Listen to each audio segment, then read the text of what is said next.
Round number 10 of the XCAL $5 Tuesday series brings us to a brand new track for the XCAL Racing League, and that is Lucas Oil Raceway in Indianapolis, Indiana, as we welcome you to the Everyone is Ugly at 5 a.m. 300. Mario Sakala with you alongside Doug Burns. We welcome you to Indy. We're so glad you could join us for live coverage on how to suck at iRacing. Doug, this should be a fun one as well tonight. Not like last week, though. We were on a quarter-mile short track. Obviously a complete longer track, but this is a unique one compared to others. Like on the Irwindale outer track, the high side will be the place to go, kind of like a dirt track. Yeah, I'm seeing a lot of guys there in practice really getting loose, trying to run middle and low lines. I think you'll see them pushing up high. The drivers that can make it around the middle, can make it around the bottom, those are going to be the guys that make their way forward quite a bit. But this track is interesting. As you said, progressive banking in the turns. 7.5 degrees to 12 degrees. Multiple grooves that you can run through on the track to get around the corner. Some guys we might see even try and run down on the apron, trying to apex the center of the corner in the turn. So a lot of different strategies, a lot of different ways to run this track, but I think the fastest guys will be up at the wall. Absolutely, this track kind of makes you think a little bit about the Iowa Speedway for sure. If you missed us last week, we had a good one at the Irwindale Speedway Inner, and a race that looked like Jonathan Bronson was going to win all the way. Well, not for long. We had a late race yellow, and on the restart, officials claimed that Jonathan Bronson restarted under 5 miles an hour below the speed limit at 29. The pace car speed is set at 35. Jonathan Bronson got a black flag for it. Who did that leave with the chance to win? Kendrick Cryer, who had fresh tires as he pitted under the last caution, stayed on the lead lap right in front of the pace car just as the pit exit was about to close. Kendrick Cryer got his first win of the season, his second career XCAL win, and what was a crazy race for sure, Doug. It definitely was, and I know a lot of drama came out of that situation as well. Jonathan Bronson really had that thing in the bag. Nobody could run with him the last half of that race, but it just wasn't to be his night. Could tonight be his night, though? It's going to get interesting out here for sure. It is a fun track, but it is a bit tricky. And pit road, I think with the way the pit road entry is here, I think when we see green flag stops, things are going to get a bit more interesting on pit road entry because of the way that pit road is set up for corner entry, or on the entry to turn number 3. A lot of different things about this track are different. A lot of things about it make it tricky. A lot of things about it make it fun. But I do know a lot of drivers really looking forward to tonight. Absolutely, it is. A little bit of controversy as well that came out of Irwindale Speedway last week, and that was Jeremy Leto, who drove the 84, was caught up in a myriad of many different accidents, and is not on the entry list. Will not be racing tonight. Instead, his car owner Ryan Soper driving the 84, the return of Pud. Doug, I'll let you take the first interview this week. Pistol Pud, welcome back, buddy. Thank you. I'm back. I'm back in the saddle. I've got a new racing wheel here. Same as before, but yeah. So with the new wheel, how much faster can we expect Pistol Pud to be tonight? Tonight it's all about just trying to stay clean. It's not about speed tonight for me. Now, I've seen a lot of drivers out there having handling issues, especially on cold tires, getting really loose up there by the wall, especially if they try and move down a couple lanes. You going to try and run up by the wall, and how is your car handling? Well, the car's handling actually really good.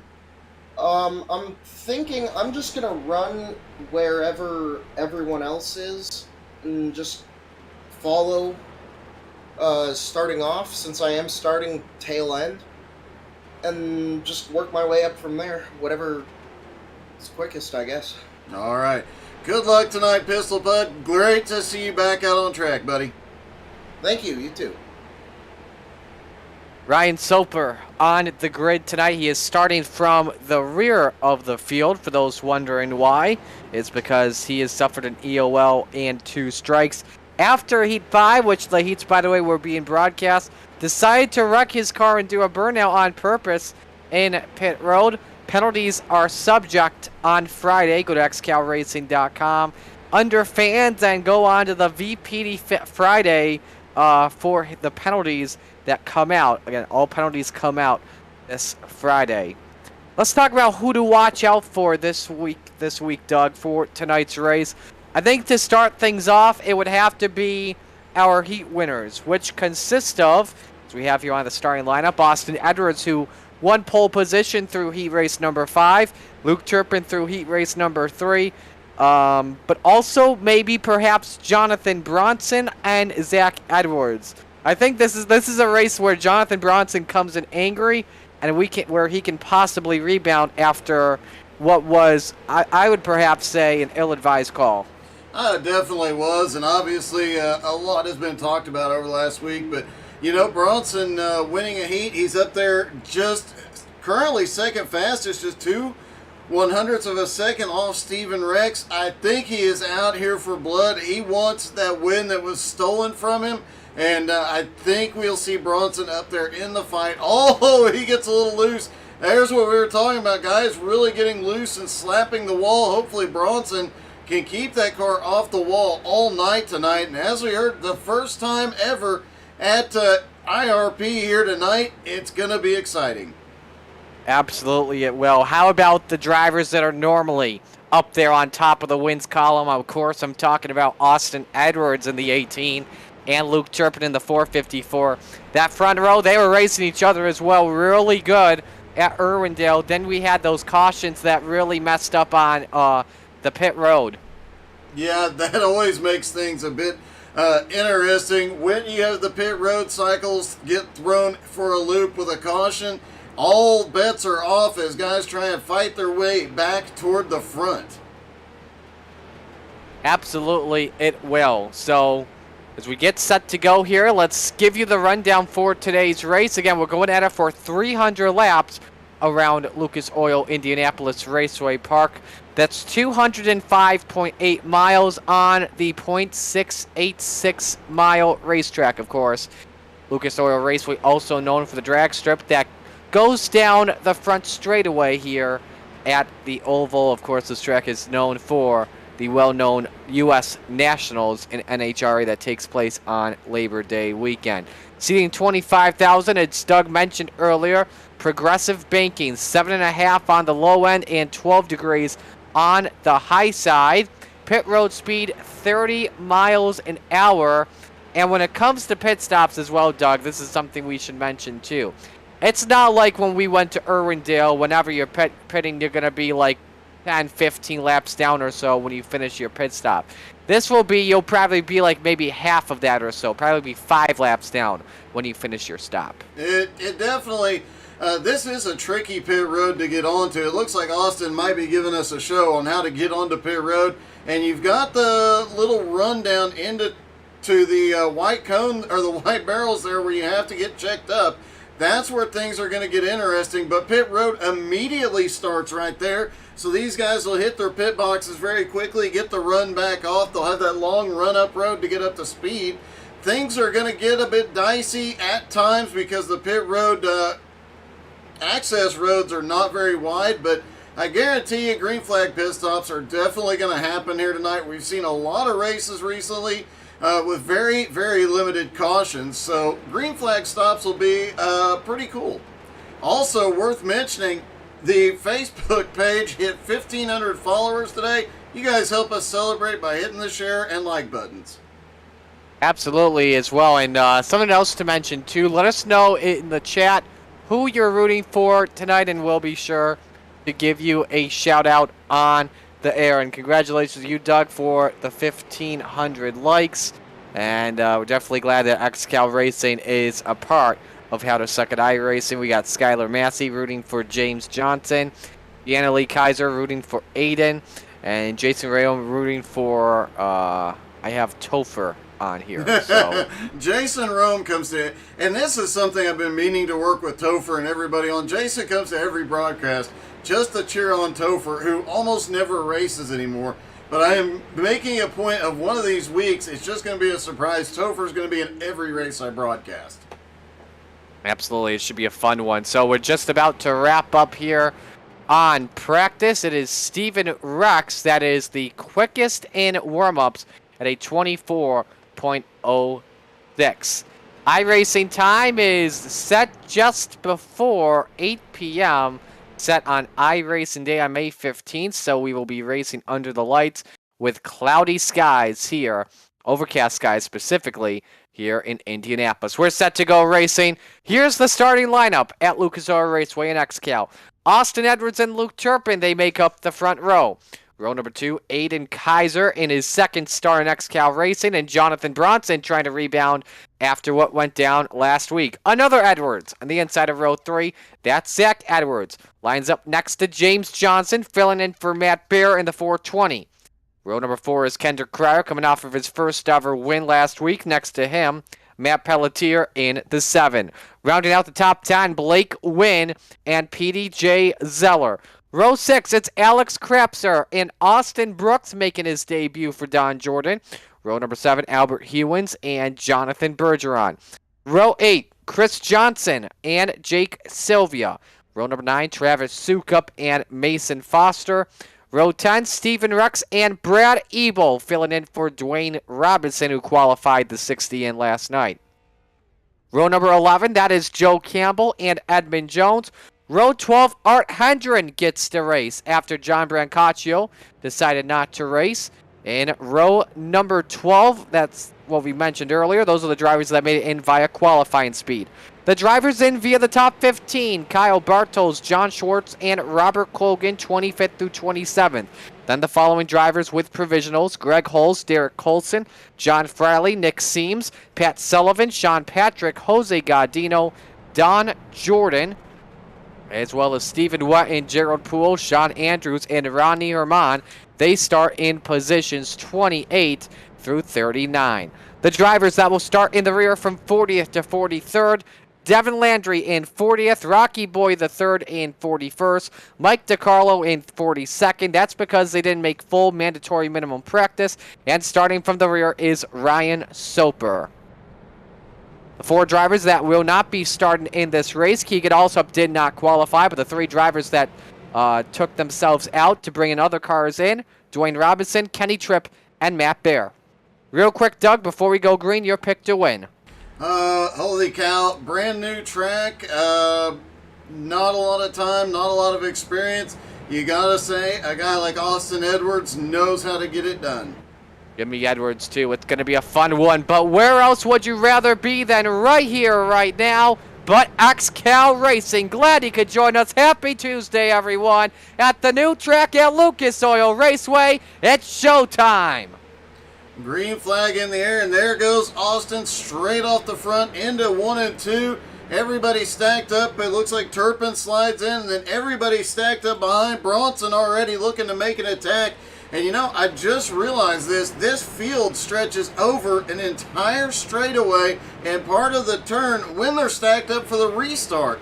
So, lap already. That is the 420. Blake Wynn's also involved. Alex Krepser, James Johnson with a great save, and we don't even complete lap 1, and we are under the first yellow. Trying to see exactly. Oh, it looks like Jim was a little bit loose. The car behind just gives him a little love tap. He comes down across the 29, the 99. Everybody gets caught in that one. Fortunately, several good saves. As you mentioned, let's look at it, see if we can find a better angle on the back of Jim's car. Yeah, it looks like Pelletier put the bumper on Jim Johnson. They could get this one on the 7.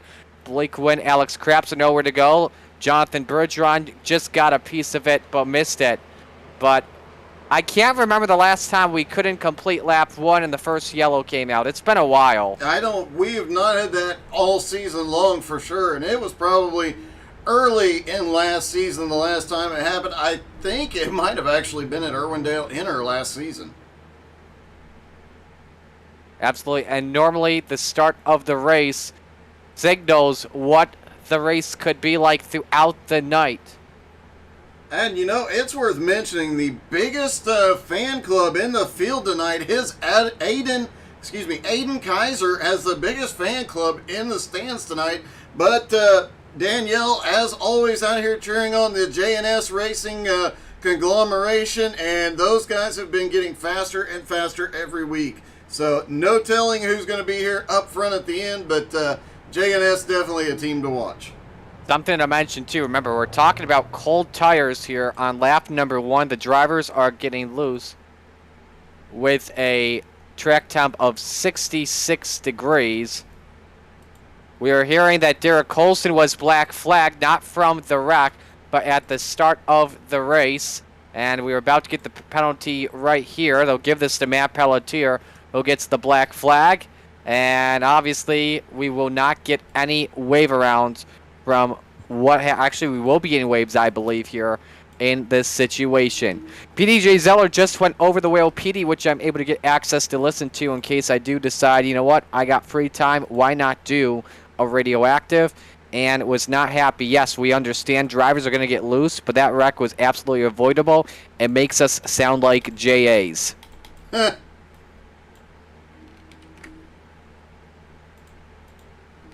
Three wave arounds going around the pace car will be Don Jordan, Nicholas Seams, and Derek Colson. We'll probably only need one extension here, Doug. Probably so. And worth mentioning, the replays tonight brought to us by Flaming Karma Paint Shop, who does all the paint schemes for J&S Racing. Great job by Gerald Thanos Poole, who I have to give a shout out to. He won his first truck race with BRR Racing Saturday night, winning at Daytona. What a way to start his season there. Hopefully he can repeat again here tonight. The official sim racing device of XCAL Racing is Butt Kicker. Butt Kicker haptic transducers bring tactile feedback to your sim racing experience, delivering the missing car-to-driver connection so you can drive faster. Feel every gear shift, rumble strip, and tire slip with precision accuracy. Check them out online at thebuttkicker.com. Use code XCAL2022 for the rest of the year to save 20% on all your orders. Again, at thebuttkicker.com. So we'll tighten things up here. Hopefully it looks a whole lot better than what went down when we took the green flag. Surprisingly, Aaron Hillebush didn't yell at them big time. But let's reset the field here. Austin Edwards, Luke Turpin in row 1. Jonathan Bronson and Zach Evans row 2. And we are seeing something did not sound good. Nope, we're good to go. Jonathan Bronson, Zach Edwards row 2. Aiden Kaiser, Kendrick Cryer, row 3. Matt Pelletier, Blake Wynn, row 4. Alex Krapser, PDJ Zella, round out the top 10. We're back to green. Huge shout out to Danielle for letting me know. I replied to him. Thank you so much, ma'am. And Austin Edwards leads them off for the next green flag lap. Looks like they're already in a few spots in the pack, trying to make it 3 wide. Matt Pelletier back on pit road, it looked like. He jumped into the pits, it looked like. I don't think he was happy at all with what's been going on, so he decided to call it early. Not going to like that. I believe that's his own number. If not, that's still a Jeff Edgar number. But around the outside, the 6th of Zach Edwards looking for 4th position on the track, getting by last week's winner in Kendrick Cryer. And Edwards is moving his way up to the front. Remember, not an Edwards high-performance car. That is Austin Edwards. Zach Edwards up into the 4th position. He's got the quickest lap of this race so far. Things are definitely getting a bit sketchy out there, but as the tire pressures come up, things they could get a little bit better. It's just going to be a wait-and-see proposition. Plus the fact that, hey, they come out here on cold tires with a 1 temperature. As the sun goes down, the lights come up, the track temperature will change again, and things could get dicey all over again. Austin Edwards already Looking at the back end of, it looks like Pelletier got back up off pit road, managed to maintain the lead lap, but he is in danger of going a lap down.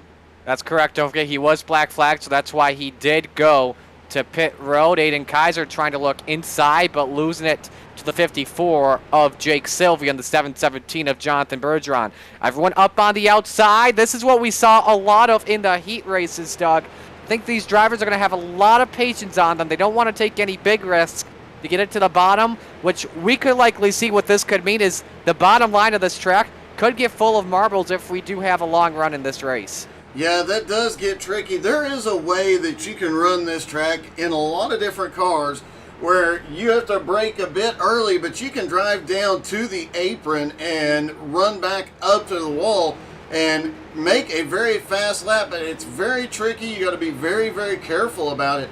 And once marbles start building up down there, I don't think we're going to see very much of it, as I believe that was Devin Landry just saw blinking a moment ago. That could become an issue as well here tonight. You need a little bit messy in the rear of the field as they're trying to straighten things out. In fact, I believe the first side-by-side battle we have is for 14th on track, Albert Hewins and Alex Gratz. Yeah, this is quite a surprise to see a lot of guys not just getting single file already. You did mention these guys are probably going to be a bit more patient here tonight. Looks like that's what we're seeing. But I guarantee you some of these guys just don't know what the word patience means. They're going to be fighting from the drop of the green. Something we should talk about as well. I mentioned earlier this is a track that kind of feels like a dirt track because the high side is the place to be. Let's talk about something else that happens at a dirt track. That is the slide job. This was talked about a lot in the drivers' meeting, and you got to be very careful when you go for the slide jobs. Hang on, developing story. Blake Quinn has taken his 99 into pit road. Unscheduled stop for him. I'm not sure what the issue is at the moment. I don't know. That was just, he was at speed, so the car was not broken. He was at full speed, and midway down the back straightaway just dove it onto pit road. This is, if he only pulls off a pit stop here, this could be a strategy move, but a very weird call to make this early in the race. Let's see if we can get a look. Right sides aren't up. He may have already gotten them changed, but he is sitting there. Could be the end of Blake Wynn's race.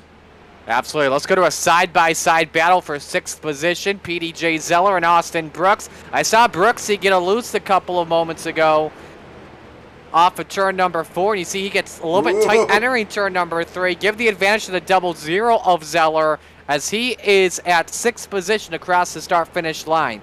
So I did get a confirmation here through Jeff Edgar, his car owner, that Blake Wynn was overheating.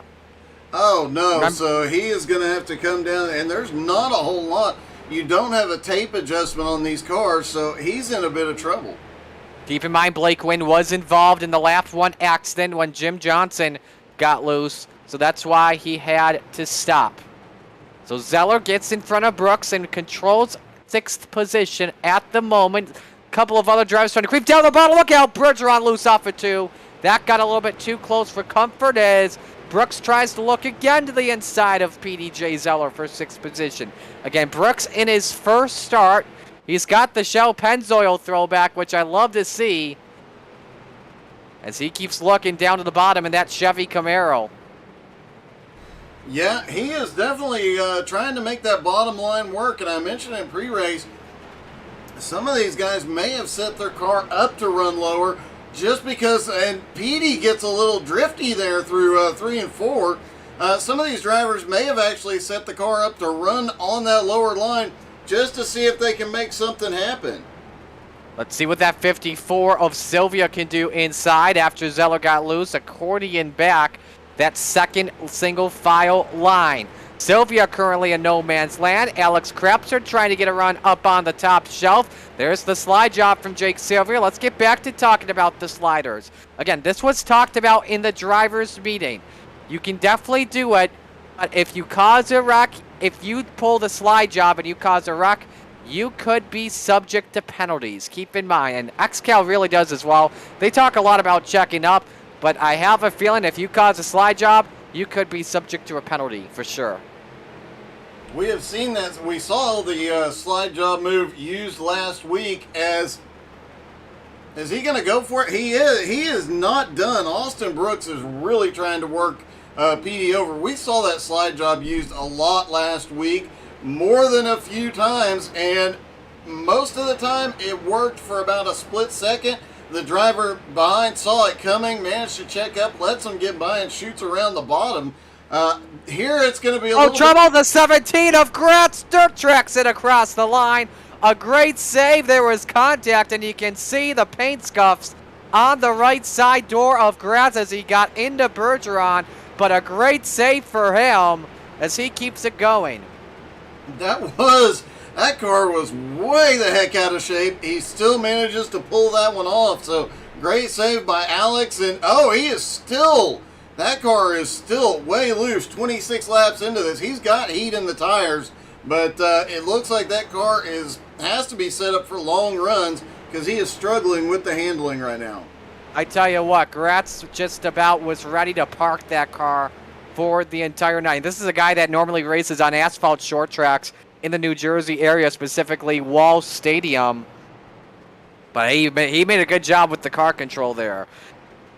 Meanwhile, for Austin Brooks, he is racing these guys extremely hard. It's only lap 27. He just about doored Jake Sylvia. A little bit too close for comfort there. As he moves up, Mason Foster tries to make the pass on the inside in the battle for 9th position. And now looking down low, Sylvia on Will PD. Yeah, here goes Sylvia down to the bottom. And it's worth noting, a bunch of new names in the field, a bunch of our regulars missing. It was an interesting week and a lot of changes to the lineup coming into this race. I think Aaron Hillebush, when we talked with him before we went live, about maybe 8 grid changes or so. Yeah, that was just this afternoon, not counting the drivers that were fill-ins in different number cars. A lot of different situations here tonight. So Sylvia looking down to the inside. Something to keep in mind here too. If you're rocking that low side, and this is starting to become a long run potentially, you are using up your tires, that's for sure, because you're turning it harder to the left while everyone else like Petey, they don't have to turn left as much with the top of the banking. That's true, and it looked like Kendrick had a little speed on the bottom there, just couldn't complete the pass, so he falls back in line behind Zach Edwards. Further back, you've got Sylvia now looking to the bottom again, and Austin Brooks back there lurking as well. He could get something done with these guys opening up the hole for him. Mason Foster now looking to the bottom. Alex Gratz just got by Jonathan Bergeron in the background in the battle for 11th position on track. Sylvia currently in no man's land. They were nearly about to turn into a pace lap at speeds of 100 miles an hour, but currently it is Sylvia in no man's land. See if Krapser gives him any room. Despite being involved in that first yellow of the day, we could go 3 wide off of turn 2. Mason Foster nearly takes the driver's side door off of Austin Brooks in the battle for P9. Yeah, Foster's definitely sending it tonight. He's got a ton of speed. Back to what we said about the J&S team this season. They're getting into the wall right in front of him. That's going to give Mason a bit of an advantage going off into 1. It's only lap 33 and drivers already got a handful. That's the power of the street stocks, baby. In XCAL Racing, Krapser gets the wall off of turn number 2. Doesn't do a lot of damage unless you get potentially 2x, especially with the new damage model. Got to be very careful on that. Yeah, and we saw it in practice. A lot of guys just tapping that outside wall, coming off turn 2, turn 4, especially off of turn 4. Really saw a lot of guys getting into that front straightaway wall. Going to the lead of the pack, Zach Edwards in 4th position just reported my bad to Jonathan Bronson. Actually, last time by, bumped Bronson in turn number 4. Almost gave him a chrome horn and gave the bump and run to him. But hey, he jammed on the brakes, let Bronson save it, and Bronson stays on the bottom step of the podium. Meanwhile, Sylvia still fighting on PDJ Zeller. Multiple grooves around Lucas Oil Raceway at Indianapolis, and that's what you gotta love about this racetrack. Wow. Double Daryl Poole in the 1 has spun it. He is not on the racing groove, so we stay green. Solo car spin. It's been a rough week so far for Thanos. Couldn't qualify the 9 car in, but used the 1 car with higher provisional points as the leaders work on him. Almost gets hit by Sylvia. Stacks up the field. The 28 goes around. Nice save from Austin Brooks. No caution. We stay green. Let's see if we can get a look at Austin Brooks as that happened. There they go. 3, almost 4 wide in spots. Austin Mason kind enough to put him back the right way. Austin keeps going. Mason gets a little bit of damage, but everybody keeps going the right way and stays green. A close call there as we get the replay from Flaming Karma Paint Shop. And let's take a quick look at the owner of Flaming Karma. See what happened to Thanos here. By the way, gets loose off the turn. Sorry to interrupt you, but about half a lap later, Zeller and Sylvia actually made contact. You're not going to see it, Doug, on your live timing, but Sylvia pulled a slide job and put Zeller up in the wall. Petey was not happy about it at all, but says, I'll just give you that 1 time for that, though, my friend. Not so fast. That put Petey all the way back in the 9th position.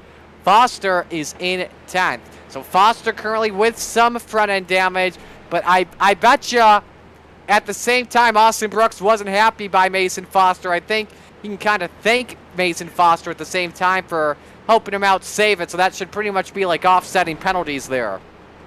Yeah, that was a bit interesting for sure, and you know, now Mason is right behind Petey. You have to wonder, Petey obviously unhappy with what happened a moment ago to him. So, and Petey is still loose, and he's got some right front damage. I have to wonder if he's lecturing Mason right now. Hey, you better be gentle with me. Things could get a little bit rough here as some of these drivers start to get a bit irritated. They are teammates in the JNS camp. I don't know if PDJ's telling Macer, hey, go by me. But you see the right front damage of PDJ Zeller. That may affect the handling of the race car, perhaps, especially on turning it. But he's, keeping that up on the high side. Meanwhile, Jake Sylvia, Alex Krepser, having a Brewers Fest at the moment for 6th. Yeah, and this battle's getting interesting, but the real interesting question here tonight was asked by Jeremy Leto. When is the radioactive from last week coming out? It will not. I was really busy with other broadcasts this week preparing for them. Actually, pretty cool stuff if you missed what I tweeted, and appreciate all of you guys for the support if you reached out to me on that. But I have my first ever professional gig. Well, congratulations. Yeah. Soccer team, the new Flower City Union in Rochester, New York. So got to call my first ever professional game on Saturday. No more high schools or college. We finally got the professional stuff off the checklist. We lost 0-1, but that was a lot of fun to call that. Anyway, so sorry, Leto, you won't be on there. We won't be hearing you say bleep you. Yes, I listened to Will PD live, so I knew you said that. But, so, yeah, no radioactive for Irwindale. We may have one for this. I think it's an off week next week, correct? I'm going to load it up right now here. Yeah, I was going to say, but anyway, I don't remember. I know the Yeah. next race is going to be insane because it's the Pocono Roval. That's going to be crazy. Pat Sullivan has crashed. Let's take a quick look at that. And Don Jordan has crashed too. No caution yet. It's starting to get a little sketchy out there. And here we go. Oh, I think there might have been a little net code there with Pat Sullivan. There was definitely a gap between him and the other car. He just got sent around, and let's take another look. Let's see if we can get a better angle And on no this. caution. Wow. I am surprised the yellow did not come out, considering the racing groove has been on the high side dominantly. And then, as we were watching Don Jordan, he got hooked. I think that was the 54 that sent him sideways of Sylvia, if not the 04 of Chris. I think it was the 04 of Chris Johnson that hooked him and sent him sideways. But most importantly, no caution. We're still green. Yeah, things are definitely going to get dicey, and as we get closer and closer to green flag stops, lap traffic already becoming an issue, and the top three still nose to tail. As these cars, as the tires wear down, as the track gets some grip into it, gets some tire laid down, things are going to get very interesting out here. And I think we might have seen our first incident of that with Don Jordan a moment ago. I think also we're going to see, we didn't see a lot of aggression, or rather angry driving last week. We did see a bit of it, but not a ton of it. And it looks like tonight we might see a little bit more of that angry driving.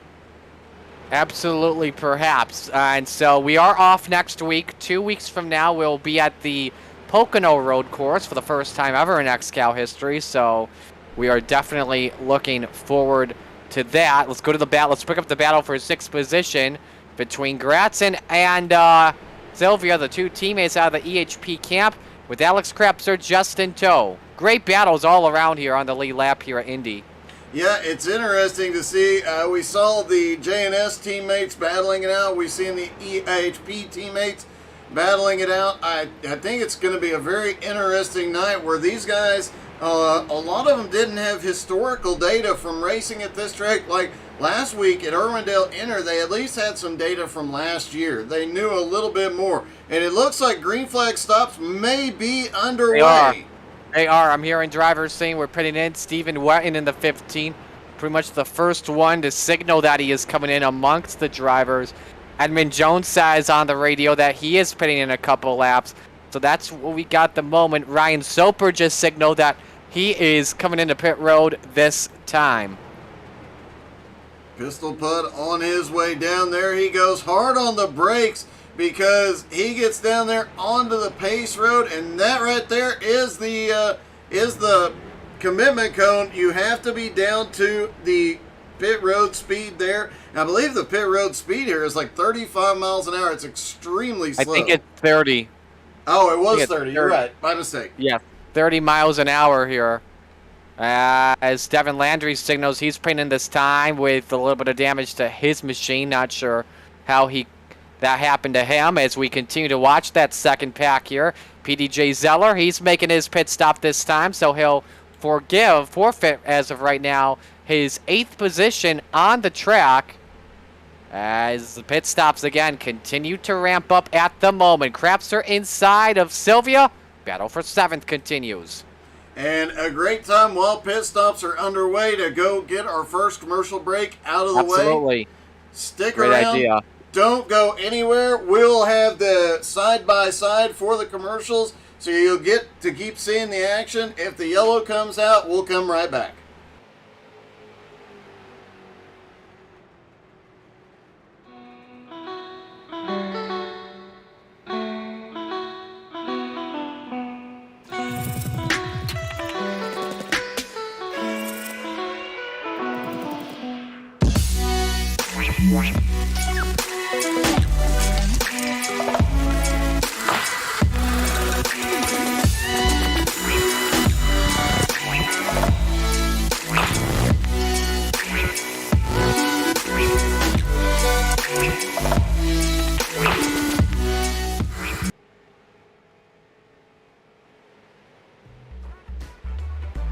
Howdy, partner. This here's Higgins, the XCAL super fan.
With the Butt Kicker Gamer 2, what you see and what you hear is what you feel.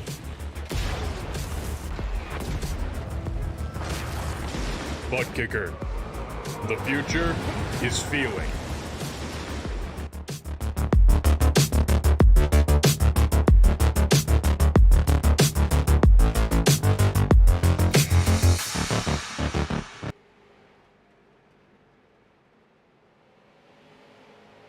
Pit stops continue here as we welcome you back to Lucas Oil Raceway, a part of the XCAL Racing $5 Tuesday series. The top 3 drivers on track have yet to pit. That is Luke Turpin, Jonathan Bronson, and Jonathan Schwartz. And when you think about Luke Turpin, there's the yellow. I was just thinking about it. It's going to help the top 3 as Jonathan Schwartz just entered pit road, and that is not what he wanted. That is definitely what Luke Turpin and Jabroni wanted big time. I think they'll be the only 2 cars on the lead lap. I think this might have involved John Friley. Let's take a look as Friley comes. Looks like he was coming up to speed. After coming off pit road, just snaps loose. Gets off into the grass, tried to check it up, and ends up right in front of the field.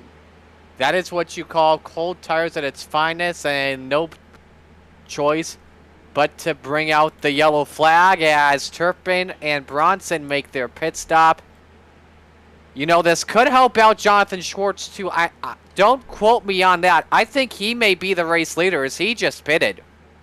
It could be interesting as he was hitting pit road as the caution came out. So once these guys complete their pit stops, we'll have to wait and see. But I do He will not. I do think we're going to see a ton of drivers trapped 1 or more laps down. Yeah, but because the drivers are going slow at, like, right now I have 50 miles an hour, this is going to help the top 2 big time. So many guys are not happy at this with the top 2 staying out. That's called racing, and that is called the Luke Turpin strategy. We have seen Turpin pull this off more than once, especially last season. Oh, absolutely. He's known for doing this. With his fuel mileage, he just stays out forever. Austin Edwards is actually coming. I think we're going to see a bunch of these drivers come back down and top off. But, you know, a lot of times last season, Luke Turpin stayed out longer than everybody. A well-timed caution giving him the top position and oftentimes handing him a win. Bronson beats Turpin out of pit road. Bronson will restart as the leader. Wow. Now Jabroni is out in front. Let's just hope he paces it between 25 to 35 miles an hour at Hillebush's discretion. But we know Floppa is definitely capable of pacing well in XCAL Racing, that's for sure. So everyone should get a wait, should go by the pace car. Hey, you think Bronson is telling Hillebush to watch closely? I'm not going to speed. I'm not going to make a mistake on this restart.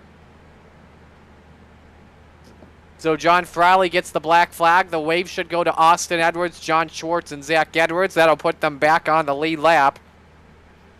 And go to the tail. Excuse me, they put them 1 lap down, I believe. We'll have to wait and see. Nope, they would get back on the lead lap. But everyone should get past the pace car. I'm hearing the drivers all go by, but this may take a couple of times to extend this yellow flag while we are at it. K2 is the official sauce of XCAL Racing. Use it as a substitute for all your favorite sauces like ketchup, barbecue sauce, steak sauce, and a whole lot more. Check them out online at k2sauce.com. Also available in hot and southern style. The hot is my favorite. It's very good. Have to agree. Also getting word that Gerald Thanos Poole is still celebrating his win at Daytona the other night. He is back out on the track after his earlier incident, but his brother Joe said, yeah, Gerald's still celebrating. So there you have it. Absolutely. While we're at, let's take a look and see what you guys are saying. Aiden rooting for Austin Edwards or Alex Gratz on Twitch. On Facebook, you already mentioned that Gerald is still drinking. Jeremy Little says Jake sucks. He called out earlier Jake Sylvia last week, the hottest that I heard Jeremy Leto ever. Yeah, Let's take a look Can here we at get a YouTube. Leto only, just Leto's quotes from last week? Oh yeah, after what went down last week. Oh my goodness. Leto, I have some respect for you. I like you, dude. However, though, when Matt Bear moved you out of the way, I just exploded. I loved it. Last That's week was typical Matt entertaining. Bear. Yeah, absolutely. So, taking a look at this, the waves from from John Schwartz, Zach Edwards, and Kendrick Cryer, they stay one lap down. So the only drivers on the lead lap, can you believe this? Jonathan Bronson and Luke Turpin have played this perfectly into their hands as Bronson gets the restart as the leader. I bet he does not vary from that pace speed by a single mile an hour till that green flag drops. I'll tell you this, sorry, pace speed's not 30 miles an hour, it's 50 miles an hour. He's capable of going 45 to 55. Pit road speed, by the way, correction, is 40 miles an hour. Sorry, it must have changed recently on our end. Should hit one lap to green this time by. Everyone checking their heads-up displays. Edmund Jones family out there cheering as always. Edmund, a rough start to the race, back in 31st. Expect him to come back forward, though, as we have seen in recent weeks, that team do. So we're set to go back to the green flag. Row 1 is Bronson and Turpin. That's the top two. Austin Edwards restarts in third. He is a lap down. Fourth, Zach Edwards, also a lap down. Fifth is Kendrick Cryer. He's a lap down. Way back, you got to find Alex Gratz in sixth. Mason Foster, seventh. PDJ Zeller, eighth. Austin Brooks, ninth. Jonathan Bergeron is 10th. Bronson ready to bring them back to the green flag. He's got the right to fire at any time. Still at 50. There he goes. We're racing once again. Yeah, Bronson gets a really good restart here. You know he was watching that speedometer very closely. And now that he's down the way, here comes Turpin looking to the inside. But, you know, these two, despite being the only two on the lead lap, they have the advantage. Oh, Turpin gets the wall. Trouble 25 is around Rocky Boyd. Pounds the inside wall. No caution will stay green because he's off the racing surface. And that is that's normal product of Lucas Oil Raceway as well, as we got drivers sliding all over the place. There's a little bit of marble still on the high side, a little bit of dust right next to the wall. That's getting the drivers sideways on the exit of the corners. Looked like the 66 bounced off the wall, came down and just barely tapped Rocky, but it tapped him at just the right spot that he was already a little bit loose coming off the turn, and just the car was not settled, sent Rocky down to the inside. He was able to get on the brakes. Not a terrible hit into the inside wall, but he did hit. Look at Austin Edwards racing with the leaders, trying to get his lap back naturally. You don't see that often. Anybody Absolutely. can do it. It'd be Austin.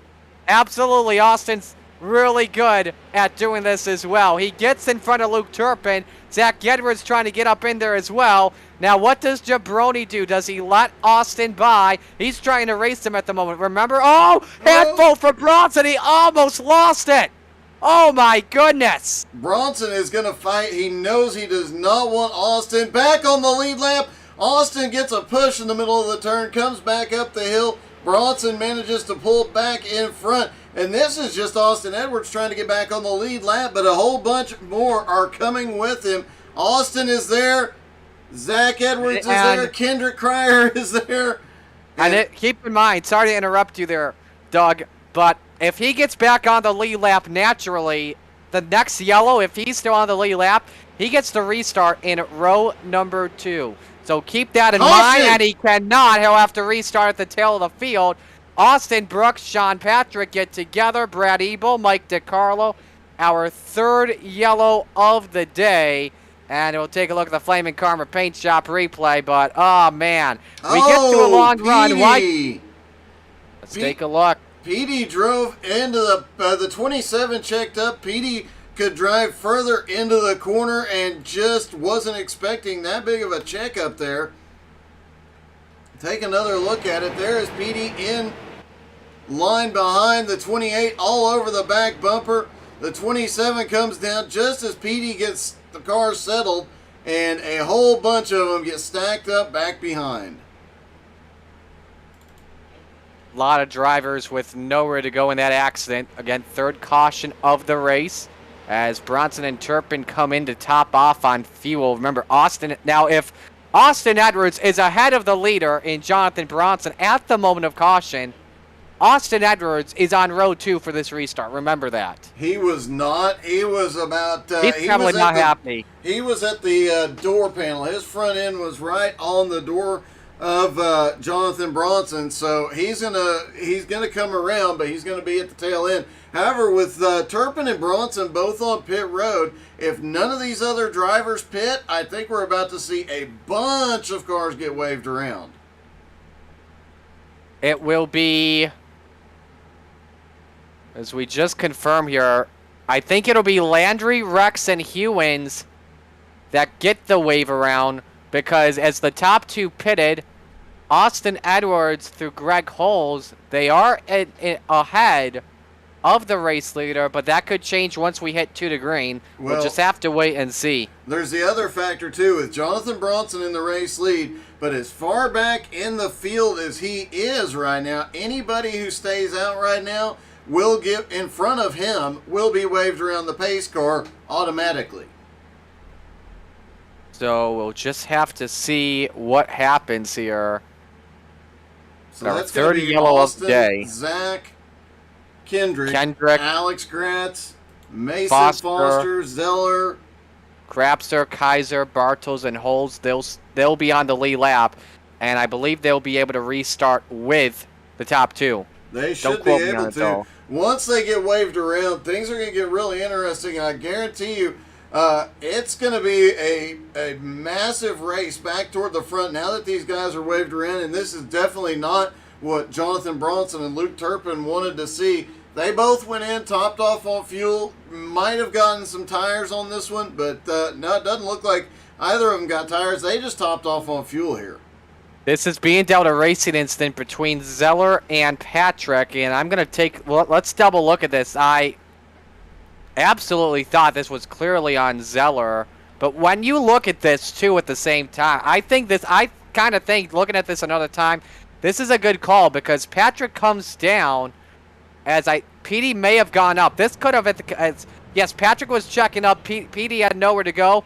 At the same time, though, Patrick does come down low, so I think that's a good decision. Do you agree?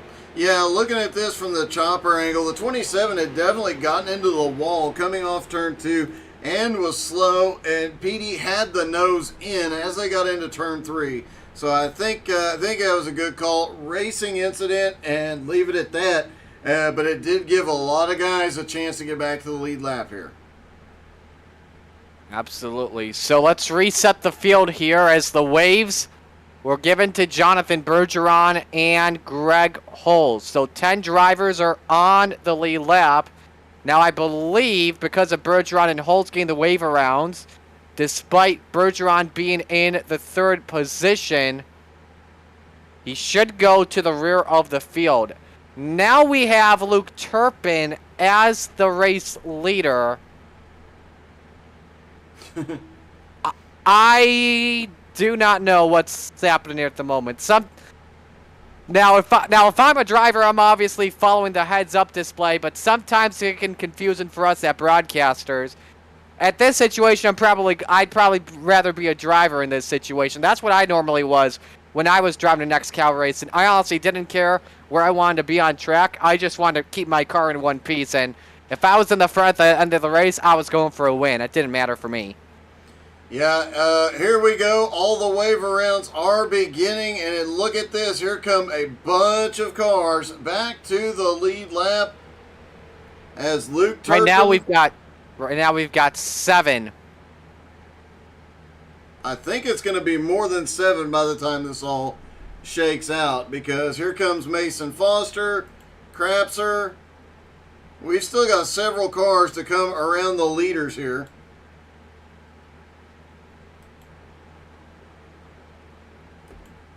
It is going to be an interesting restart for sure. Absolutely. By the way, drivers are not following typical XCAL protocol. The normal rule here is if you have to let somebody go by, you have to go to the bottom and let the drivers that have to pass go up on the outside. Aaron Hillebush is, as of right now, I can tell he's not happy. Well, the weird situation always does cause, when you have a situation where a caution comes out in the middle of the green flag stops, these kind of things happen, and then a series of cautions right after it makes things exponentially harder for race control. So things are extremely difficult right now. Absolutely. While we are at it, we can give you this opportunity to check out the XCAL Racing web shop at xcalracing.com/shop. Check out the new items from the XCAL Racing skater shirt to the Everyone is Ugly at 5 a.m. women's racer back tank, as well as a bunch of D4 Motorsports stuff. So, we are going green this time by, let's reset the field, Luke Turpin, Jonathan Bronson, row number 1, now restarting to the rear. Jonathan Bergeron 3rd, Greg Holes 4th, Austin Edwards 5th, Zach Edwards 6th, Mason Foster 7th, Alex Krapser 8th, Aiden Kaiser in 9th at the moment. Kendrick Cryer, Alex Gretz currently pitting, I would assume, to top off on fuel. Looks like Petey is also on pit road again. I don't see Petey in the pits at the moment. I see him currently somewhere in 25th. So, Turpin the control car as we get ready to go back to green. Watch the 66 closely as he could be a factor in this restart. That's Art Hendren. Art Lets the leaders go by. And I think that's a respectful move by the 66. Let the leaders go at it.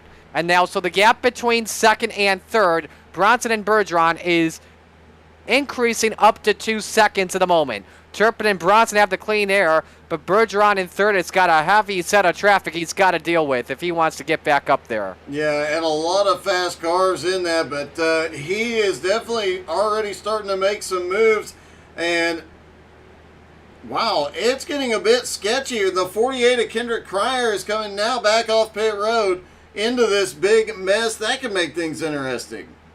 Lily Cryer may have been having an issue.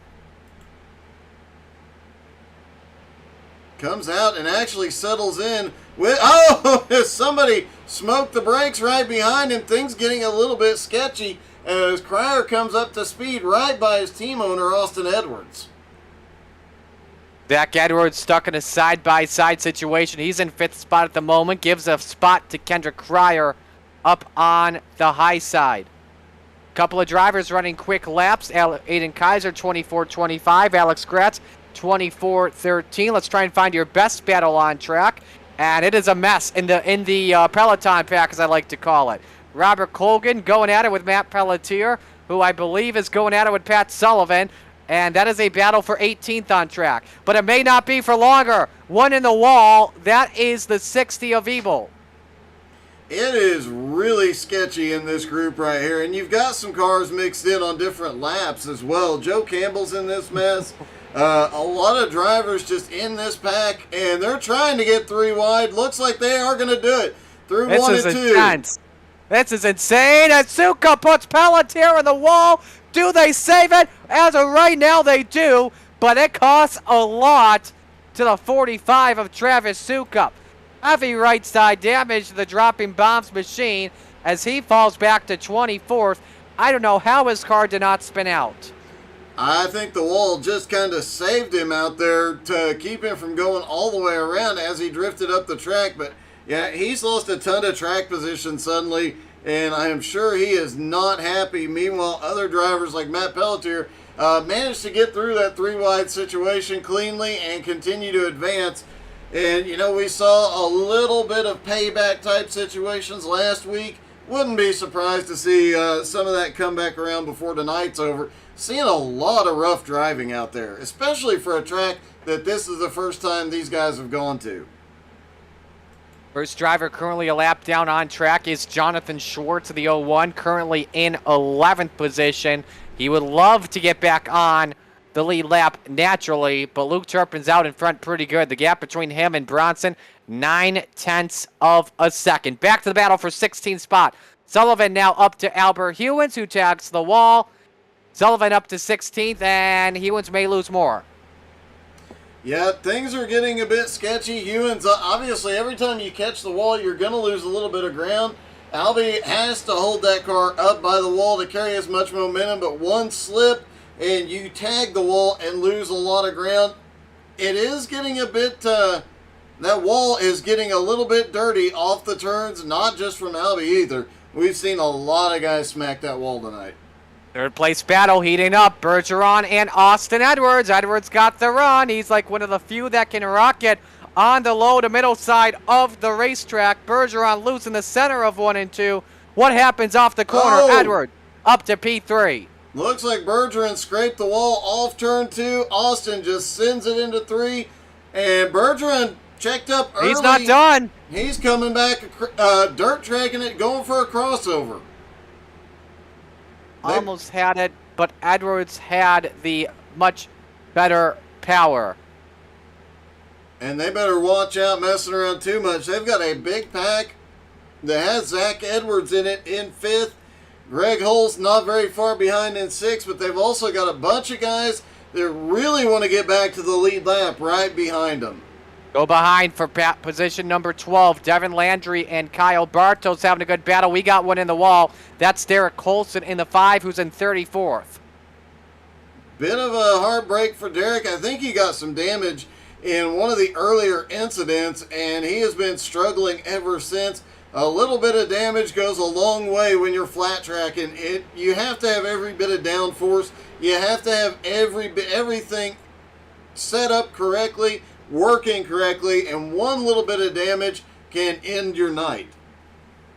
Absolutely. Steven Rex has closed in on Kyle Bartos. I believe Bartos just got the wall lap earlier. He's got some right fender damage.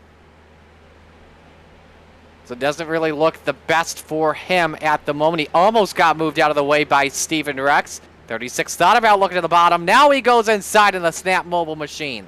Let's hop in his car because he is right back here behind all this battling going on. You can see what it's like. Just under 0.7 of a mile around this track. He sends it back down to the bottom. This was what I was talking about earlier. The line that takes you all the way to the apron. Steven Rex has got it figured out, and he is starting to use it. Everybody else up top, that'll give you a bit of speed and advantage, especially if you saved any tire at all to get the run off the turn. Mason Foster's got some speed. He just went by Aiden Kaiser for position number 7 on the track. Meanwhile, Bronson and Schwartz closing in on the leader in Luke Turpin.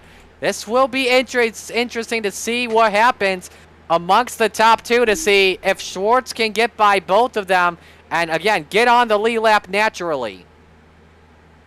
Yeah, it's Schwartz is one that we don't talk about the first half of the race.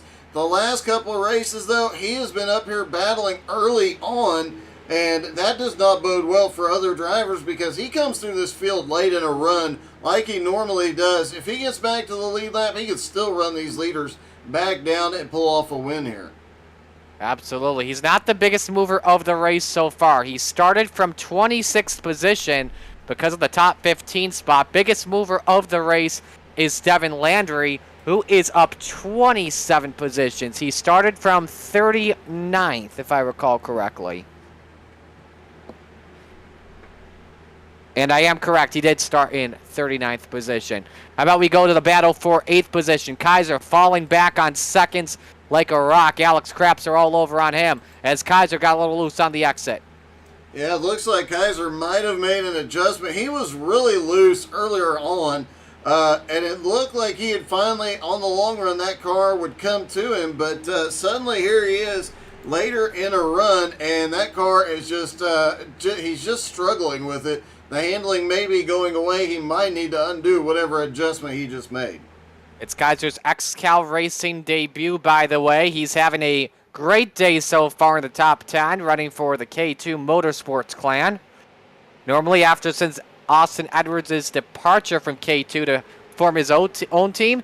Normally a team you don't really see in the front that often, but Kaiser is doing a great job showing some K2 love at the moment. Battle is on for second, though. Austin Edwards is close in, slides up on Floppa.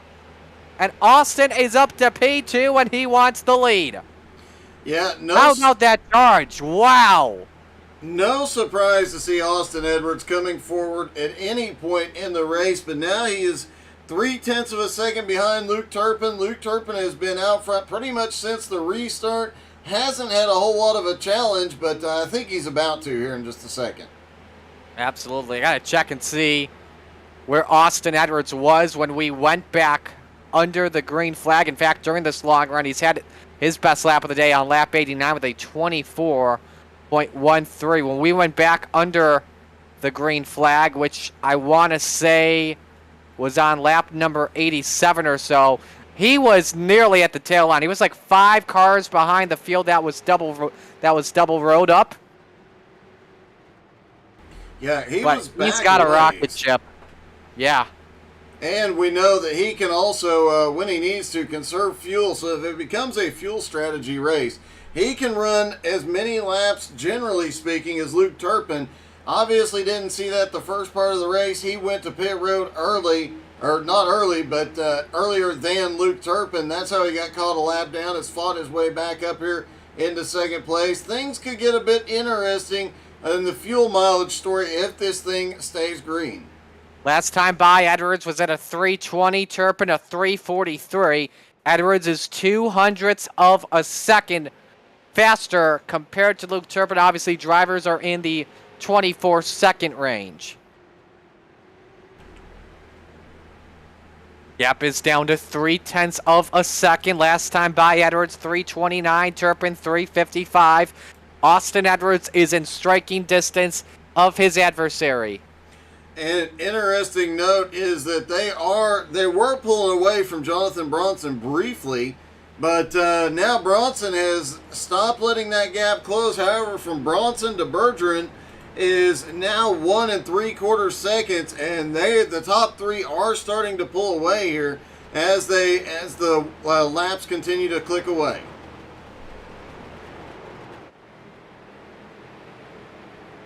Lap 111 in the books. We're about to put lap 112 up on it. That's not just the best battle on track. You go back and watch Foster, Kaiser, and Krapser. That's a 3-way smorgasbord for 7th on track. They've got Matt Pelletier and Joe Campbell in front of them. Yeah, and right in front of them is an even big. There was briefly a bigger mess. They had a 3-wide situation going on. Looks like everybody got back single file, at least for the time being, but things are going to get a bit interesting as the tire wear comes on as well. As we saw in that first long green flag run before the first pit stop, late in the tire run, we saw some cars starting to really push, some getting loose, and 1 or 2 had an extremely fast race car started making their way forward. Austin Edwards right there on Luke Turpin. Gap is down to 0.2 of a second at the start-finish line. And Bronson right back with them. Bronson has quite Austin gets a little bit of the wall there. Bronson has quite a fast car tonight, and he is definitely looking for vindication after last week. I expect if it comes down to the last 5 laps, I don't know, Marty, I would expect Bronson to use the bumper to get that win that was robbed from him. Green flag pit stops we are hearing beginning. PDJ Zeller is in. We're hearing Ryan Soper next time by. So correction, Pistol Pud is out alongside the 03 of Sean Andrews. We are inside that window. Drivers about 55 to 60 laps or so coming in. Andrews could be a factor. Remember, he's got fresh tires at the moment, but still a 3-car battle for the race lead. Yeah, and now they're going to have to contend with even more lap traffic. And you know, Luke Turpin, Austin Edwards, Jonathan Bronson, they saw what happened on that last green flag pit stop. They have all been into top off at least once under the additional cautions we had. I guarantee you they're going to stay out till the last drop is gone. Absolutely. None of them wanting to get caught a lap down again. That's for sure. We got to go to break, though. We've reached our window for our second break. Green flag pit stops for the leaders coming up in just a moment. But you'll continue to watch this action for the lead side by side. Stay with us.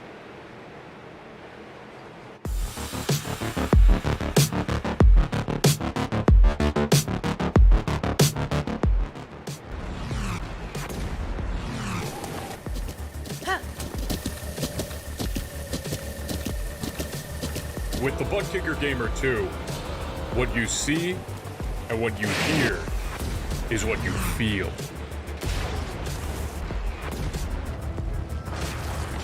Butt Kicker. The future is feeling.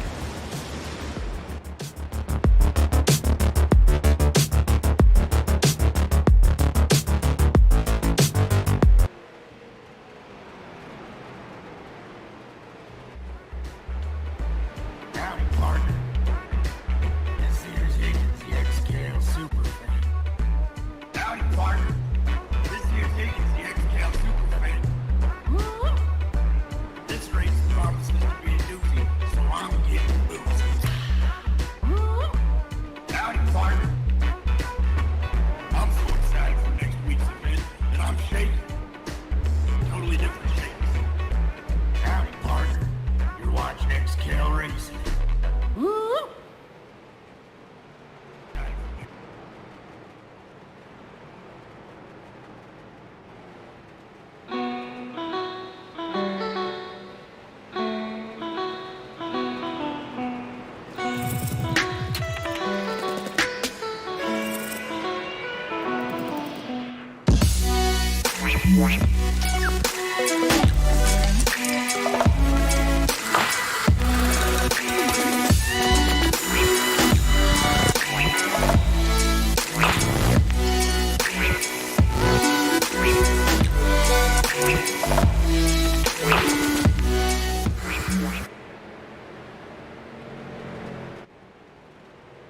We are back here. 123 laps go up on the board. Luke Turpin still leads Austin Edwards, Jonathan Bronson, as we've got pit stops underway. The top 7 drivers that are on the lead lap. Yet the pet of the yellow is out once again. James Johnson and Pat Sullivan come in, and that's going to help them out once again, trapping more drivers a lap down. Let's go to the Flaming Karma Paint Shop replay and see what happened off of turn 4 with James Johnson once again. It's been calamity corner from him. This time, he gets turned off of Derek Colson. Yeah, it looks like Derek... Oh!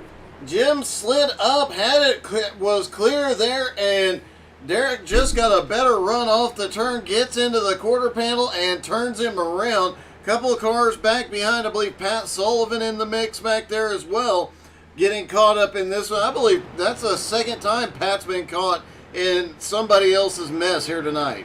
Second time Crapser has been caught up in a mess as well, and once again makes a great save.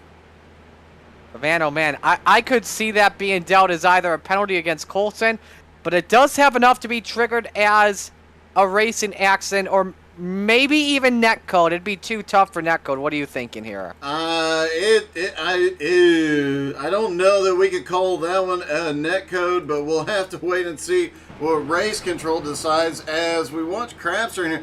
I don't think that was netcode. I think that one is probably going to be called on Derek Colson. Jim was clear. He slid up, but what a save by Alex Crapser.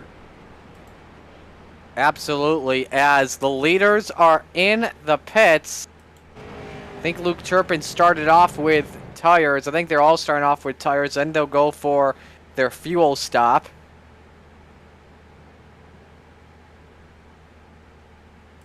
And I think Turpin he finished his first stop here. We'll see. Based on his time, I think he got right sides only. Turpin, Bronson, and Edwards did the same strategy. They pitted before a lap before everyone else would come in. So they pitted the first time pit road was open.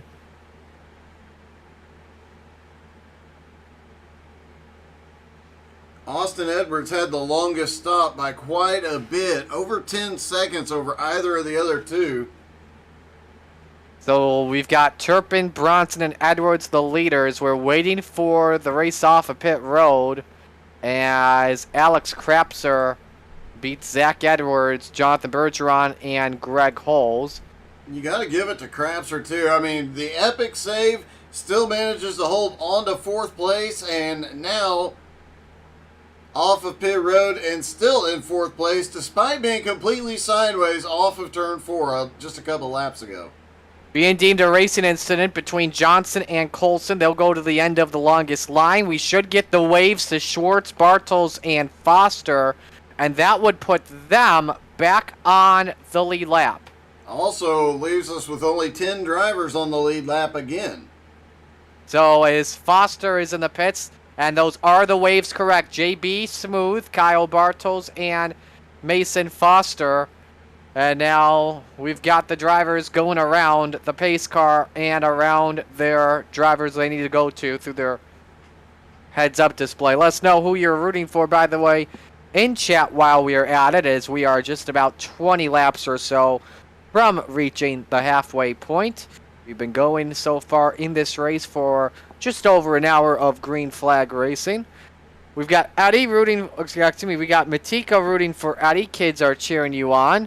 As for everything else, Kenny Tripp wants an update. Just tuning in.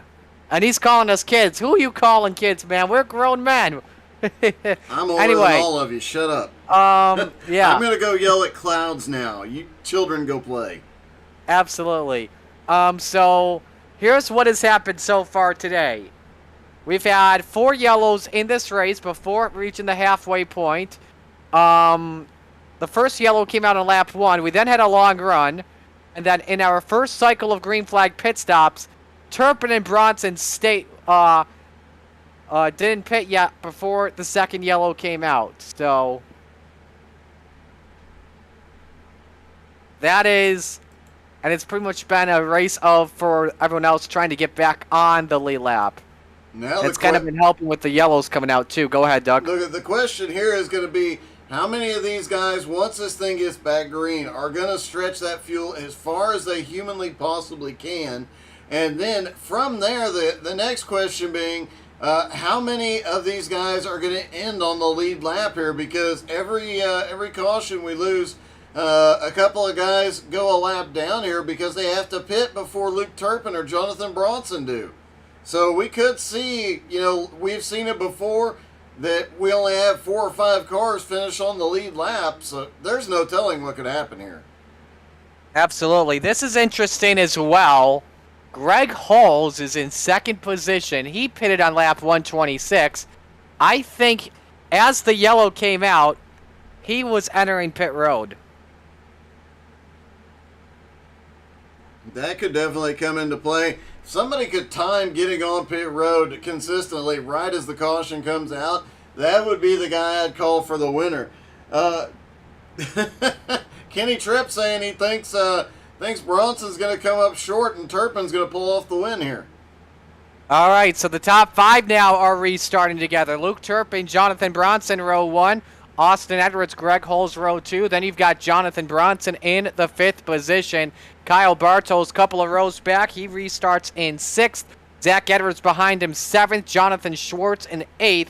Alex Krapser in 9th. First car a lap down is Aiden Kaiser in 10th position. As we get ready to restart, Luke Turpin is the control car as we get back to green flag racing here at Lucas Oil Raceway at Indianapolis Raceway Park. Off of turn 4, Turpin fires, green flag, Oh. back in the air. Turpin gets a good jump on that one. Almost got close to getting called for changing lanes on the restart. However, though, I think that's a clean restart by regulations as Hulls and Bergeron go at it. 4th place spot is on the line. Hulls with the advantage. He clears entering turn 3, but Bergeron's not done yet. Now Bergeron looking back to the inside. We've seen this a lot of guys trying to make that inside work. And you have to wonder, as the lights come on and the sun goes down, will that inside line start to build some more momentum? These guys running down there are definitely helping lay down some rubber on the lower part of the track. That could come into play. We're seeing a lot more guys use that middle line here. So I think rubber getting laid down, track getting a little bit more grip in places other than that high line. Bergeron looked low. Hulls slammed the door. The unsponsored number 19 machine driving for Matt Bear having a good race so far in the 4th position, but Bergeron is hungry in the... Is that the Gilmore gasoline scheme? I don't know what that is, but this is a weird scheme. There he goes. It's really hard to tell what that is. Absolutely. Bronson's ran the same scheme as last week, the big flopper scheme. Let me tell you something as well as... Hang on, let's go back. Bergeron makes the pass work. Got some help, too, from Kendrick Cryer in the 48, who is the second car a lap down. And actually, he's 2 laps down at the moment. Only 1 car a lap down. That's Aiden Kaiser. We should go back to Jonathan Bronson, because if you missed the broadcast on the XCAL Racing Facebook page, in his lone heat, which was Heat 1 that he won, he had a scheme that was pretty much kind of like a protest scheme that said ratio, Cryer win, Bronson lose. Surprised we're not seeing something on that car I wish tonight. we saw that tonight, but he's brought up his custom big flopper scheme. I think Higgins would have approved more of the ratio scheme than the big flopper scheme, in my opinion. But we won't know. Yeah, you never know with Higgins. As long as he's got a beer, he doesn't care. Yeah, absolutely, that's for sure. But anyway, top 4 currently nose to tail. How about Bergeron? He's recovered from coming a couple of laps down to being back in the 4th position. Nice run for him tonight. Looking for his 2nd win of the year. Kendrick Cryer all over that back bumper, though. And then now we're starting to see they're so close. When Bronson checks up, everybody behind him, it just dominoes as Bergeron gets loose off 4. Cryer trying to get back to the lead lap, down to the bottom. He might move up there, and he'll be right behind the boss as soon as he clears. He wheel hopped a little bit, entering turn 1, and look at that. He just lost a lot of car time compared to Cryer and Wynn. Not a good corner at all from Jonathan Bergeron. No, he is going backwards just a little bit. Granted, didn't lose any position, but he lost a lot of track Johnson position. is around. That is bringing out the yellow flag, but that's not it. Stephen Wetton has brought the caution out in Calamity Corner in turn number 4. That is our 5th yellow of the evening. We're not even halfway, and this comes from contact. Oh, Jim just gets the bump. He was having to check up to not hit the car in front of him, and then gets hit from behind. You know he's unhappy about that. Well, let's see what happened to Stephen Wetton now. And this is from a situation with Derek Colson in the 5 while 15 was trying to save it. Yeah, Stephen Wetton just trying to avoid the chaos and carnage in front of him, and ends up going around. Has a little bit of help there as well. I tell you what, James Johnson may be in a situation where he may want to perhaps park it for the evening. I know it's not been his fault, but it's been a rough night, and Matt Bear will not be happy when he sees his car value tomorrow and it will be like, what the bleep? It won't be a bing bong moment. It will pretty much be like an F. Trae Young moment. Probably so, and you know he's got to be out there watching more than likely, and he knows he's seeing what's going on. He's probably going to be really unhappy and probably file a protest on Jim Johnson, not on Jim Johnson, but on all the people that just keep running into Jim Johnson tonight. Oh, by the way, I just thought of something too. Guess what? Chicken butt? 420 and the 16. If I recall correctly, he owns both of those car numbers. Oh, that could be a problem. Yeah. Let's see here, Matt. 420 Matt Bear, 16 Matt Bear. Bum bum bum ba ba ba ba da ba da ba ba da da da da da da da da da da. Matt, if you're watching, please drop in the comments and let us know how you feel right now, buddy. Absolutely. Curb your enthusiasm. The only thing that's like his saving grace at the moment is Luke Turpin in the 454. Yeah, Turpin, he has been up front. He has stretched the fuel mileage to keep himself on the lead lap more than once, so Matt's got to be happy about that. Absolutely. Take this opportunity as well. We got some news to share, by the way. And I believe we can now announce this today, correct, about Victory Lane? Yes, we can. All right, we'd like to welcome a brand new sponsor to XCAL Racing. DeCarlos Danger. DeCarlosDanger.com is the place to go. I've yet to look at this website, so I'm looking at this in real time, but it is your new sponsor for Victory Lane. It is a political blog. No matter our political persuasion, everyone can laugh at a bleep joke. It's just a regular vlog and blog. He's also into donation, also into racing and stuff like that. I can see that he's a Roush Racing fan as well, but he's known for a lot of his rants, so I'd like to welcome them in. They'll be sponsoring Victory Lane this season, and big thank you to them for supporting XCAL Racing. The black flag goes to Patrick Sullivan, as the waiver rounds go to Aiden Kaiser, Kendrick Cryer, and Matt Pelletier. That puts Kaiser on the lead lap, and that puts Cryer and Pelletier back to being a lap down. Just getting word, Matt Bear is going to come back at the Pocono Roval and put his foot, and I'm quoting here, up everyone's ass. So Matt Bear obviously a little bit frustrated with the situation tonight, but he's already planning vengeance for next week. And I would expect, I see him race road cars Sunday mornings, I'd expect to see him up battling for the win next week. Something tells me that Kenny texted Matt and be like, the broadcast wants to talk to you in the chat. It could be possible. Anyway, as we get set to go back to green, we have 10 drivers, again, like I said, on the lead lap. Aiden Kaiser restarts at the tail of the field in 8th position, but let's reset it once again. And this time, we've got the top 7 lining up next to each other. Greg Holz, again, we mentioned he's already in this pack, but now welcome John Schwartz and Alex Krapser to the lead pack. And let's mention Krapser as well. This has been a dude that's been involved in 2 wrecks, who's nearly spun the car out in those 2 wrecks, but has made incredible saves, and he's restarting in 7th position. Yeah, I don't think he's done by any stretch of the imagination for tonight. I think we can fully expect him with a top 5, maybe even a podium finish. Heck, he could get it to Victory Lane before the night is over. Something just happened with Jim Johnson. Can you take a look and make sure that's nothing we need to review? Taking a look here. He is stopped on the track.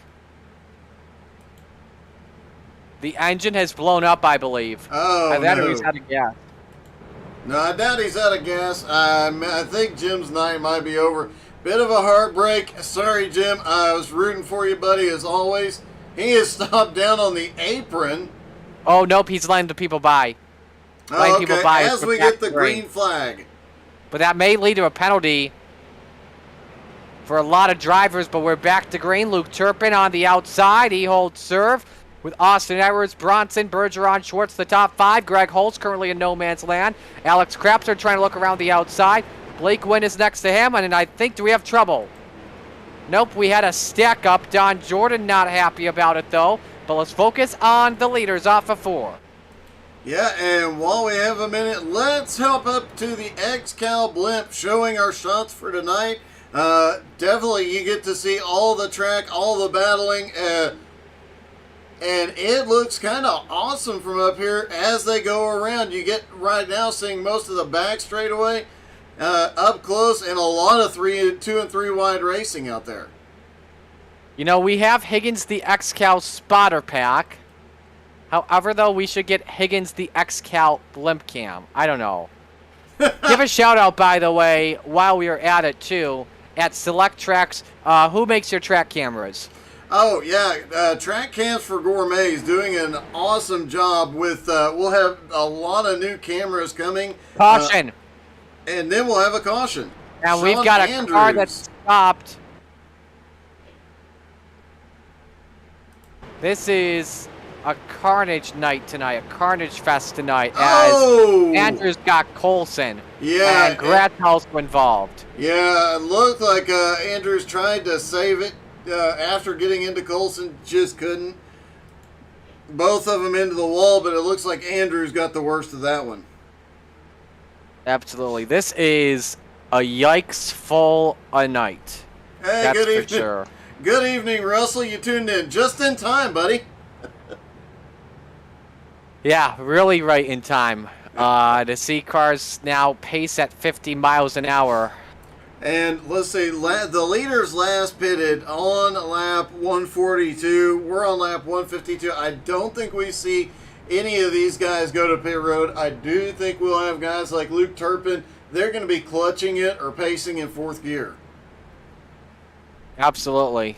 I'm speechless at the moment. This is, what did I say, how many cautions this is now? 8th caution? Somewhere in that neighborhood. I lost track. I've lost track. I think it's our 6th yellow of the race now. 6th yellow in a series that's been known for long runs. Yeah, this whole season has been a series of really a lot of green flag racing. So you have to put it down to, hey, it's a new track. It's XCAL's first time here. And things are kind of up in the air. Absolutely. We are being told that this is a netcode rule, a netcode situation between Andrews and Coulson, so they will not be getting a penalty because of that. And so we will be getting the waves here shortly. Hey, good evening, Cortland. Welcome, buddy. And so that will put Kendrick Cryer, Matt Pelletier on the lead lap. I'm not sure about Alex Gretz, though, because he was involved in the wreck. The only lead lap car on pit road is Zach Edwards. He's the first one of these guys, and he was one that pitted just 10 laps ago, so I'm not sure. I'm willing to bet Zach is going in, topping off on fuel, hoping to make something happen here. He did not get tires. Absolutely, and I don't even think a lot of drivers, very little drivers pitted. Lap 142 was the last time the top 4 pitted. Hey, here's an interesting comment. Jeremy Leto might have the most accurate stat for this race. As of right now, the pace car may have led the most laps. That's not true. Not true. Luke Turpin. Yeah, but it is funny. Absolutely, it is. That's true.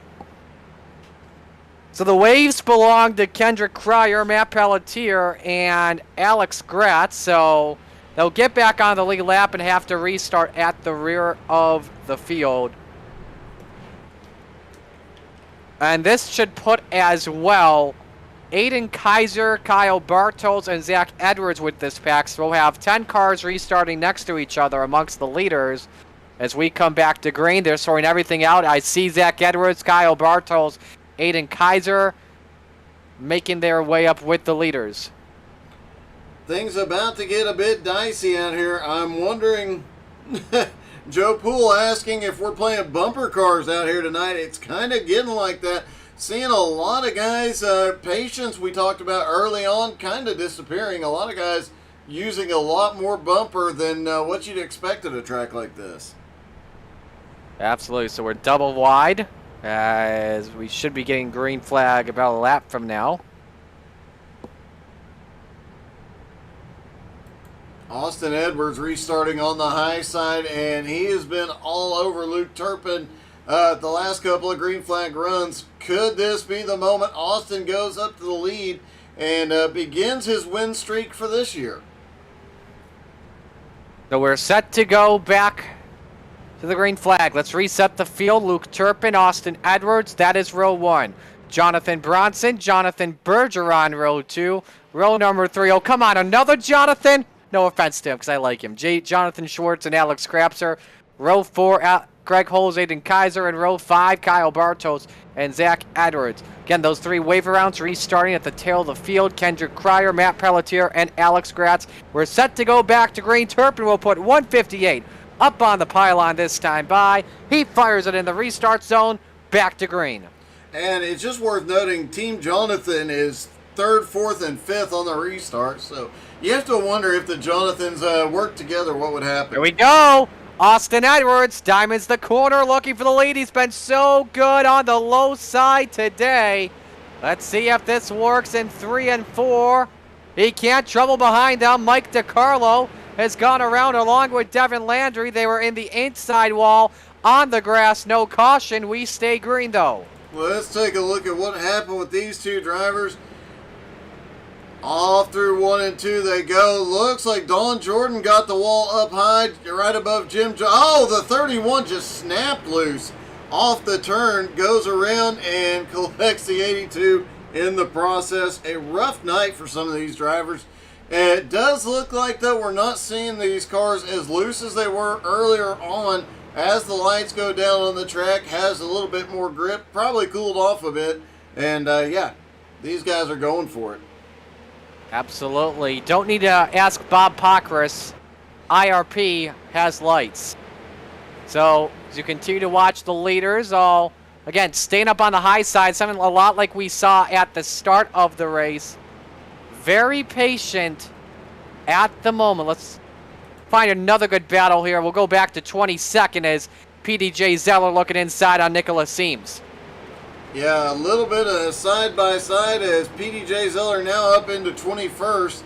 He's trying to make a comeback from the earlier... Oh, trouble. Jim Johnson in the wall.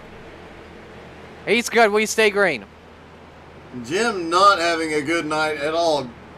Hopefully his luck will turn around here at some point tonight. But, yeah, haven't known Jim for quite a while now. He has just had bad luck because he is extremely fast in any car he hops in. It's just bad luck, and we saw the same thing out of other drivers last season. That first season in XCAL seems to bring some a learning curve and a little bit of time before they settle into the rhythm and start making their way forward. Absolutely. So, amongst the leaders, again, best battle on your screen. At this point, I would assume if I were the leaders, just be patient at the moment, and hopefully you get a long run situation at the moment. The drivers mostly last pitted on lap 142 or 153. The top 4 pitted on lap 142. Both, no matter what side you are on, this is a 2-stop race to get to the finish. Yeah, we should see everybody only need 2 more stops. There might be a few drivers out there that are burning a little bit more fuel that need a 3rd one, but unlikely at this point. But Luke Turpin, you know, is going to continue to stretch the fuel mileage as far as he can because that has saved his neck more than once here tonight. Absolutely. Why don't we take this opportunity as we have 166 laps complete to give you a full field rundown at the moment. Luke Turpin, who's been out in front the most of anyone today, currently the race leader. Your points leader, Austin Edwards, runs in 2nd position. Jonathan Bronson trying to redeem himself after last week. Floppa's currently in 3rd. Jonathan Bronson, the lone Canadian in the field's in 4th. Real quick, battle for the lead. Edwards looks inside. Oh, he gets Turpin! Turpin gets loose! Edwards throws the elbow. You've got a new leader. Austin Edwards to the point. Bronson goes to 2nd, and Luke falls back. A little bit of a heartbreak there for Luke Turpin. I don't think Austin meant to get into him. Just had a little bit of a push in the middle of the turn, but now Austin Edwards to the lead opened the door for Bronson to come through, and now Luke Turpin's going to have Jonathan Bergeron all over the back bumper. And Jonathan Schwartz is there as well. Schwartz coming by on the high side. Jonathan Schwartz looking for 4th position here. I think he's got the run to stick it up on the outside. Oh! From near the rear, up to 4th. He barely got the wall. Oh, so close. JB making it smooth up to P4. Why don't we continue the full field rundown here? We talked about Schwartz and Bergeron in 4th and 5th. Zach Edwards having a good day so far, currently in 6th. Got messed up from pit road strategy, but is up there into P6. Aiden Kaiser, first race at XCAL Racing. Side by side with Alex Krapser for 7th. A great race at the moment. Again, Krapser, who's been involved in 2 incidents at the moment, having a great job recovering. All the way back, Kyle Bartels currently in 9th position. This is perhaps his best run we've seen all season. Couple car lengths back, the unsponsored Greg Holds with a great run so far today as well in 10th. The drivers that were waved around on the last caution, Kendrick Cryer, last week's winner, currently running in 11th. Alex Gratz, who's been in a couple of wrecks tonight, so far in 12th position. Matt Pelletier, who was involved in the first yellow of the race, He runs in 13th spot. Mason Foster, who's had a quiet night so far, currently in 14th. Our season opening winner, Joe Campbell, right in 15th after starting 21st. Jose Gaudino from the rear. He's had a quiet night. It's been, I guess you could say, a great night for him. Running in position number 16. Devin Landry driving the 131 is in 17th spot, who started from 39th. Stephen Rex in the Snap Mobile Machine in 18th, working with the leaders, hoping to get one of his laps back naturally. Edmund Jones, who apologized to PDJ Zeller earlier tonight, 19th spot. He's been involved in a wreck. Patrick Sullivan trying to recover from a black flag earlier, up into 20th position. Doug, take it. Well, Whale PD himself currently running in 21st, trying to recover from an earlier incident. Nicholas Seams in 22nd, currently quiet night, just trying to make his way forward. Travis Sukup, an up and down night. He is currently back. Caution. And Sorry to interrupt caution you. is out. Robert Colgan with a lot of damage. This is on the back straightaway. And there was contact with Chris Johnson. And he came down, and it's going on the 04 for sure. Head-on shot for Colgan. Oh! Yeah, the 94. Man, look at all the drive. Oh! Sorry, I was on a different side of you. And what happened there? I mean, it got a little dicey for Colgan there for a minute. It looked like after he got pushed up into the wall, other cars couldn't avoid him. And who was that came in and got him again? I think that might have been Rocky Boyd. That was, who's got major suspension damage, trying to limp the number 25 on a pit road. He's got a front right tire that's down. He's got As everyone is in. He's got more than a front right tire down on that car. Wow, what a heartbreak for Rocky. Everyone is in, so while we have pit stops, we'll watch them before we go to break. Rocky barely makes it to pit road, but he does finally make it. That car's pretty messed up. Austin is getting left side tires this time. Schwartz is already on his way off pit road. So John Schwartz with a great stop of, I would assume this is 4 tires, not taking fuel, winning the race off pit road over Bronson. So Schwartz getting 5 bonus points. He'll be the leader when we come back to green. Stay with us at IRP.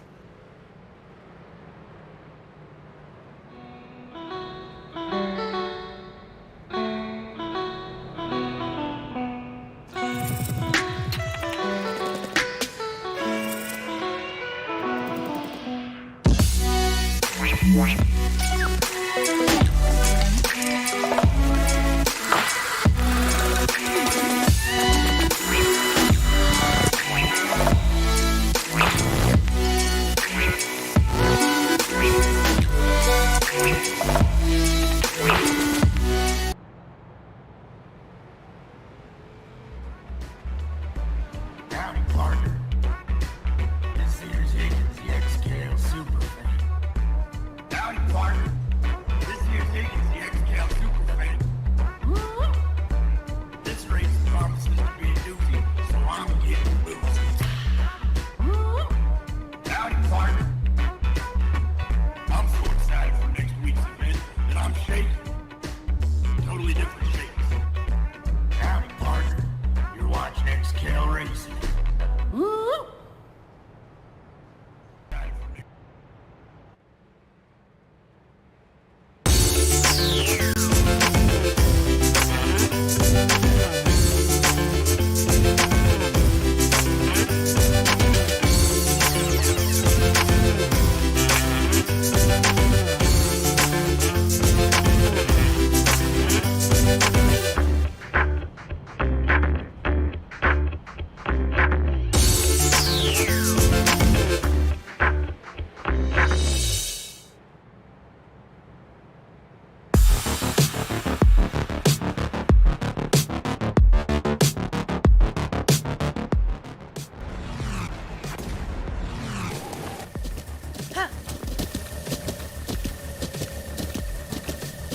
With the Butt Kicker Gamer 2, what you see and what you hear is what you feel.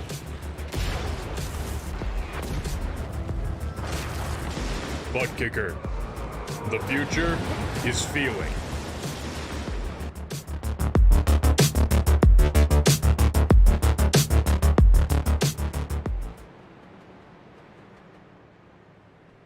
We're back here at Indianapolis Raceway Park as we are under another caution with 180 laps in the books. Jonathan Schwartz is the new leader after winning the race off pit road as we get set to go back to green. While we are at it, take this opportunity to tell you that next week we are off, but in 2 weeks from now, we are at a new road course that is Pocono Raceway and their infield road course. Start time at 7:30 p.m. all on How to Suck at iRacing. Yeah, a couple of new tracks in a row here ought to make for some interesting battles, and you know, it does get interesting when XCAL goes road racing. Let us know, by the way, who you're rooting for. Take a look at the chat at the moment before we go back to it. Actually, we'll have to wait on that. Next time I'm going to yellow, we'll definitely get the reads in. Jonathan Bronson, Jonathan Schwartz, row 1. Schwartz is the leader. He's the control car. Austin Edwards, Aiden Kaiser in row 2. Luke Turpin, Alex Krapser, row 3. Zach Edwards, Jonathan Bergeron, row 4. Greg Holz, Kyle Bartos, row 5. Kendrick Cryer, Matt Pelletier in row 6.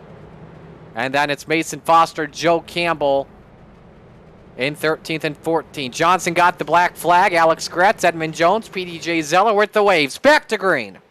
118 to go. Schwartz got a good jump on that one. He shifts up to the high line. And look at this. Why did Schwartz move up? He knew Austin was going to come down to the inside. Can he? Oh! Wow. Big bobble from Edwards. I don't know how he saved that. That got oh so close. Edwards trying to slide up in front of Bronson. That's going to be a little bit tough. But Jonathan Schwartz is clear out in front. He's loose again.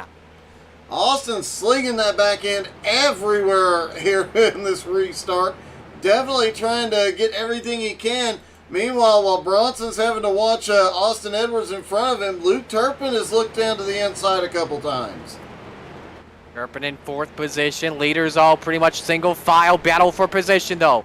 Kyle Bartels, duck at work with Jonathan Bergeron. I think Bartels just made the pass work for 9th position on the track. Let's get to work. We got a lot of cars up on the wall in turn 1. We don't see anything pile up here at the moment. Look at this. Aiden Kaiser almost looked inside on Luke Turpin. How about that? Aiden definitely sending it here tonight. He does have the biggest fan club in the house, so you got to give him a shout out. He has gone back. He went backwards early on, getting caught a lap down as far back as 14th, but now here he is back up in the top 5. I don't know that he is done moving forward just yet. Kyle Bartels just scraped the wall, actually turn number 2, but that battle for the lead is starting to get good between Schwartz and Edwards. Yeah, Schwartz, not surprised to see him up here leading in the last half of the race. No surprise to see Austin up here. This ought to be a really good battle between both of these drivers, especially as the green flag laps wear on. Both of these drivers exceptional at the long run, so it could get a bit interesting later on. Bronson has obviously had some speed tonight on the long run as well. I think these front 4 are definitely wanting this thing to stay green to the end. Okay, Kendrick Cryer just set his best lap a couple moments ago. 24-11, looking inside on Krapser for 7th. Nothing there at the moment, but everybody occasionally looking down to the bottom. And as more drivers start moving down using that middle lane, I would expect to see a few drivers hopping up to the high side before too much longer, being able to pass guys up top that are running middle and low lines. As here comes Kaiser looking back to the inside on Turpin. Open the door for Zach Edwards up top. Let's watch up front, though. Aiden Kaiser, Zach Edwards. Let's see if Kaiser can get that low groove to work. But Zach Edwards trying to get a run. Kaiser almost gets into Luke Turpin. That was a close call. Edwards around the outside, trying to dirt track it off of turn 2. Can he get the spot to work? Meanwhile, Bartos pounds it off at turn 2. Heavy fender damage to the 88. And that may cost him a spot possibly to Greg Holes, but he's stuck in 11th position at the moment. But it's getting wild, rough, and rowdy at the line. Yeah, Craps are now looking to the outside on Aiden Kaiser. Looked like he just didn't have the speed down at the bottom this early in the run, and now has lost a couple of positions as here comes Kendrick Cryer also looking up top. Can Kaiser hold him off and start moving forward again? Cryer, a man that came out clutch last week at Irwindale Speedway. Cryer, another one who's had an up and down night. He got trapped a lap or two down earlier in the race and has now made his way back up to 7th. Austin Evers trying to close back in on Jonathan Schwartz for the race lead. We got to come. Oh, trouble. Jose Gaudino gets turned off the racing groove down the back straightaway. No caution. We stay green, and there was contact from Devin Landry. But a nice 360 for Gaudino to keep going. Only doesn't really lose a lot. Only loses 2 spots. Maybe make it 3 here. I think he's flat spotted his tires, though. Yeah, he did. Jose did a great job turning that car all the way around, just leaning into the spin, manages to get it going again, and stays on track. We'll have to see if the tires being flat spotted come into play later in this run. Go back to the lead. Austin Edwards on John Schwartz. Starting to get good. Car length and a half separate each other. Oh boy, Schwartz at the wall. Came in a little bit too hot. Opens the door for the 18. Austin, you open a door for him. He will go through it, no doubt about it. Didn't have the momentum that time, but now he's going to try and force Schwartz to make another mistake. Slam the door. A little bit of paint scuffs on the 18. That right front fender just caved in. Just a little bit, not too much. But that was a close call for Schwartz. He just about wrecked it in turn 3 and somehow still out in front of the 18. Yeah, it takes a lot to make a mistake right in front of Austin Edwards and still maintain that position. He did a great job. Just got back in the gas immediately and kept sending it. Actually opened up a bit of a gap just there. Not a whole lot, but just enough to be noticeable. Let Austin know he's still got some speed. Austin runs him down on corner entry, but Schwartz has him beat off the corner.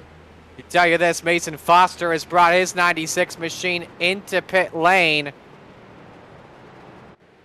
Now, I believe he was one of the few to last pit on lap 153. So he's coming in this time. As we're looking at the moment, a lot of drivers last pitted on lap 176. Again, still a 2-stop race for a lot of drivers, but I think the window is open where you can go after, if you pit now, you can go 1 stop to the rest of the race. That'd be interesting to see what a guy like Luke Turpin does here this last part of the race. See what strategy he does. Edwards again tried to look low. Short slammed the door. They're working on Don Jordan, who will absolutely, positively let the leaders go by. Yeah, Don has been doing a great job tonight of just getting the car out of the way of the leaders. He's staying down as low as possible. He's adjusted his line when needed. And Mason Foster is on his way back out. Don has done a great job tonight. I guarantee he's a little bit frustrated with this situation, but still showing a lot of respect out there. Let's go to 13th. Joe Campbell, Devin Landry battling for a spot. Campbell almost moved out the 66 of our Hendren out of the way. Hendren goes down to the bottom as Campbell and Landry go at it for 13th on track. Yeah, it does look like Art is a little bit behind, and Joe, you know he's been having a great season. Currently running in 13th, looking to advance his position even more. Trying to run down Greg Holes and Kyle Bartles 6.1 seconds ahead. He's got a long way to go, but he's got 100 laps. For the lead, Austin Edwards underneath John Schwartz. Can he get the pass to work? Even on a long run at the stripe, Schwartz by a hair. Austin did get a little bit loose off turn 4, but kept his foot in it and just kept going. Trying to force Schwartz into making a mistake as he comes by. Oh, they get got really close. Schwartz, I think, had the outbreak entering turn number 3, but Edwards looks to put the slide job. Can he get Schwartz cleared off for 4? Yes, he can. You've got a new leader at Indianapolis Raceway Park. Austin Edwards to the point. Yeah, and looked like Bronson was actually looking for a move on Schwartz, just couldn't get there at the same time, but Luke Turpin closing back up in as well, so that's a lot of drivers coming back into play here. Here goes Bronson inside. He wants to try the same move Austin Edwards did for the runner-up spot. I don't think Schwartz can run that middle groove unless he's trying to save his tires at the moment. Yeah, Schwartz has that right side damage from getting into the wall just a few laps ago. It's obviously starting to affect his speed. Although Jeremy Leto out here cheering to see Schwartz get that car in victory lane, I don't think anybody would be disappointed if the 01 ended up in victory lane. As Here we go for the lead. Bronson inside on Austin Edwards. This is getting good. I think Bronson nearly got the quarter panel of the 18. Can Bronson pull off the move on the Edwards line? Let's see what happens off of turn 2. Bronson almost has Edwards cleared. I don't think this one is over yet, and I really think Bronson's going to do whatever it takes here tonight to pull off. Oh, he's loose. Loose off of 4. Edwards still leads it. Drag race into 1. I think Bronson is just sending it into every corner at this point. He knows he's going to have to stop. He's just doing everything he can to get up front, maybe get some more points, and see what happens at the end. They call him Jabroni and Floppa for a reason, and you see why. He wants to get back to the point, barely off the corner. It's Floppa by about a door. No, excuse me, Edwards. Aiden Kaiser also back here sending it, trying to get around Bergeron. Lost a little bit of ground there, trying to make a move off 4. Now, Bronson falls back into line in second place for the moment. Now, you see what everyone else just did behind Bronson? They know the middle line is working, so they want to try and make a move underneath.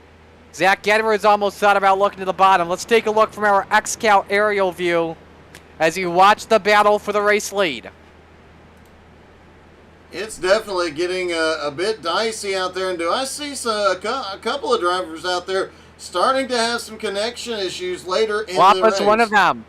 Bronson's one of them. Always known for issues like that. Bronson needs some good luck here tonight. He definitely earned the win last week, and looking to get the victory lane here tonight. Luke Turpin trying to look inside on John Schwartz in the battle for a podium position. Look real quick on another battle for a wave around spot. Edmund Jones, PDJ Zeller, 17th is on the line. Been a tough race for PD. Once he got moved out of the way, but I can't recall who it was. I think it was the 66 of Kaiser or the 04 of. Excuse me, I don't know who it was, but once he got moved, it's been rough from him. Here we go for the lead. Here we go for the lead. Bronson on the outside. He's got the lead. We missed it. Oh, he got the wall. Replay. Edwards takes it back to the point. Here comes Schwartz trying to take this occasion over. Austin looking. Oh, Bronson goes down to the bottom. Austin moves over, lets him get it, and then drops all the way to the apron. That's and what you Bronson grabs the wall at the start-finish line. That, my friends, is what you call Slide Job City. It's getting dicey at the moment here at IRP. But this is a fun showdown as of right now. Leaders going at it. We thought when we had our second yellow of the race during green flag pit stops, we thought it was only going to come down to Turpin and Bronson. Yeah, it looked like with all those cars on a lap or more down, things were looking like they might play out way differently. But a lot of drivers have done a great job fighting their way back up here. And speaking of guys fighting their way back up, we were talking about Petey and Edmund a moment ago. Edmund went as far back as 31st after that first caution and getting caught a lap down, and now has fought his way back up into 15th place, so he is still moving forward as well. Green flag pit stops underway as Kyle Bartels just made a pass on Greg Holtz to take away the 10th position. back to the lead pack. You've got what I believe are 9 drivers under a blanket, and I think, in my opinion, all 9 of these cars have what it takes to get this win. Yeah, it's gonna get interesting when we get down to final laps, and these guys are going for it every single lap. I think we're gonna see some more of what we saw early on in the race, a little bit of aggression and a little bit of door banging as they go around. 85 laps to go. They work on Joe Campbell, a driver who is already pitted. Again, this lead pack pitted on lap 176, about 10 laps away or so from coming in for their final stop of the race. Be interesting to see how far guys like Luke Turpin try and stretch that. They have made a pretty good night out of just stretching that fuel mileage, and as I think some of these drivers... Trouble, Robert Colgan, yellow is out. And for those that pitted, they're not going to like that. That is in Calamity Corner, like once again in turn number 4. So we take a look at the Flaming Karma Paint Shop replay 3 wide. Colgan drifts up into the 17, comes down, collects, I believe Thanos got collected. Yeah, that was Gerald Poole. Yeah, that one got just a little too close trying to go 3 wide. And we got more drivers that are angry. Edmund Jones is one of them. Along PDJ Zeller. But, my goodness, that changes everything once again. Pit stops happening. All the leaders on pit road. Nobody can go the distance from here, but they get 4 tires and fuel here. They can make a quickie gas and go stop late in the race. Coming down to going to be a one-stop race from here on out.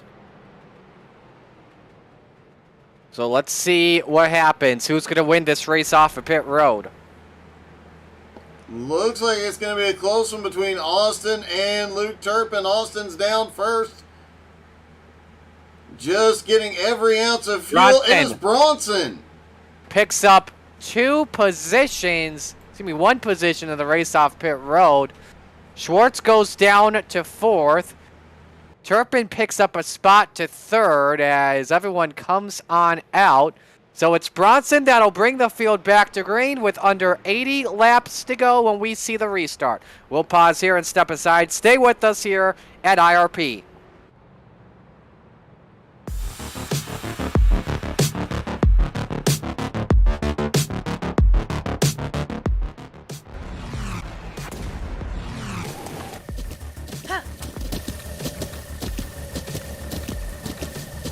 With the Butt Kicker Gamer 2, what you see and what you hear is what you feel.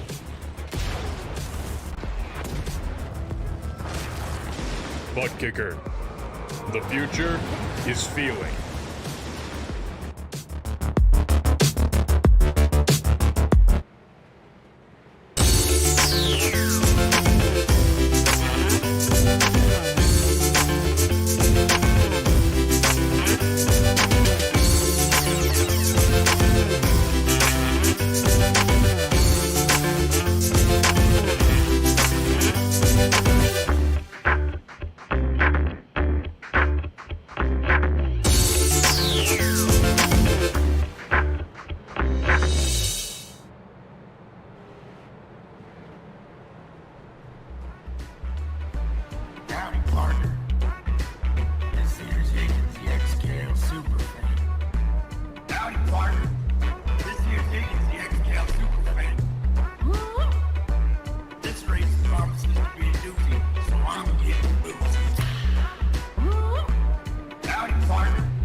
We're set to go back to green here. We are approaching 75 laps to go here at Indianapolis Raceway Park. Marty Scout alongside Doug Burns with you on the call. Just to recap that last yellow after a 3-wide situation, Derek Colson was black flagged for the double kill. The waiver rounds go to Steven Rex, Mason Foster, and Jose Gaudino. And at this point, we've got a total of 13 drivers out there in the lead pack. PDJ Zeller and Edmund Jones also on the lead lap. They are restarting at the rear of the field, at the tail of the field, I should say. Steven Rex, Mason Foster, Jose Gaudino were waved around. They are still 1 lap down at the moment as we get ready to go back to green. Jonathan Bronson and Austin Edwards, row 1. Luke Turpin, John Schwartz, row 2. Zach Edwards, Kendrick Cryer, row 3. Aiden Kaiser, Alex Krapps are in row 4. Jonathan Bergeron and Greg Holes round out the top 10. Bronson, the control car, as we come back to green. Expect a crossover, perhaps, on this restart after going across the line. Yeah, Bronson gets a good restart. He gets out in front, immediately crosses the line, goes to the top. Austin back to the bottom. There's that crossover we were talking about, and Schwartz tries to look around the outside, gets loose off of turn 2. Still has enough room. Turpin gives him the lane, looking for P3 on the track. Thanos has We got trouble behind them. Holmes is up on the wall. Pelletier is loose. Gretz is loose. Do they save it off of 4? The answer is yes. For right now, yes they do. That got a little sketchy back there. Let's see if we can get more trouble. Greg Holmes is off the pace. Holmes has a tire down. Let's see if we can see Pelletier gets together with the 19. The wall saves the 19. Pelletier almost loses it. The 17 saves him. Oh Wow, boy, contact between Schwartz and Edwards in their battle for 5th position on track. It's getting rough out there. We knew it would get rough later in the race. A little bit earlier than expected, but here they go. Everybody going for it. Aiden Kaiser, Jonathan Bergeron, 8th place battle on the line. Kaiser gives him the room, move Bergeron up to P8. Kaiser's had a great run for his first XCAL race here tonight. Oh, Gratz! Head-on shot into the wall from Pelletier, and how the car did not go sideways and around, I don't know. Let's take a look at that, because that got... Gratz went for the slide job, and he just completely lost it. Oh, he was down all the way to the apron. Great job by Matt Pelletier saving that. Once Gratz hit the apron, it was just he was just holding on to it from there. Gratz is in the wall again. Gratz is in big trouble. He may have a 10th place car, but he's in big trouble. And he has fallen back from that lead pack, that 9-car lead pack. That Aiden Kaiser's right at the back of any mistake up front. And a lot of these drivers could close right back up. But meanwhile, Bronson is pulling away. Gap is currently 0.3 of a second. Turpin trying to work with Edwards and say, come on, man, let's go.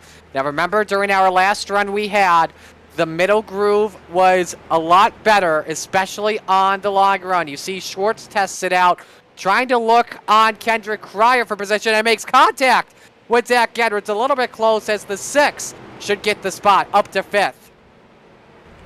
Yeah, these guys, Schwartz has been getting banged around. Looks like it's come high time that he's going to use the fenders now as well. The drivers all pitted on lap 218. Don't forget, they will have to pit one more time. Keep in mind, we have not seen a long run tonight of over 60 laps. Just a heads up. Yeah, and it seems like the caution comes out pretty much every time we have a run of green flag stops. Good battle happening for 20th. Joe Campbell, Pat Sullivan. And around the outside, Sullivan looks to go. Campbell's still holding on to it. Matt Pelletier has drifted way back there. Those Oh! Sullivan loose off a 2. Nice save. Yeah. Let's go back to the front. Krapser outside on Bergeron. 7th spot. It's his. Don Jordan down on the bottom, staying out of the way still. As they move down, he might have to go to the outside line just to stay out of the way.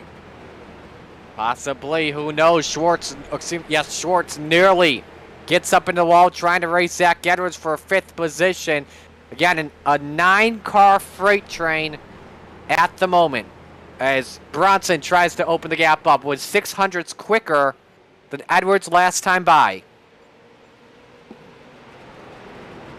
Not often that we hear somebody running that much faster than Edwards. And to be pulling away from Austin, that's pretty impressive. Bronson has had 2 weeks in a row. He's had epically good races. Been in position to win. Got caught out on a mistake last week and looking to get back and get the victory here tonight. Edwards is right there on Bronson. Edwards looked for a send, and that send actually worked a lap ago when the gap was like 0.3 of a second. Bronson now blinking right in front of Austin Edwards. You know Hillebush is thinking, flop a clip, quit blinking. That send, by the way, from Edwards last time by, he picked up 0.2 of a second. You gotta wonder though, with Austin sending it like he is he gonna eat up his tires? Is Bronson's just being consistent gonna save him in the long run here?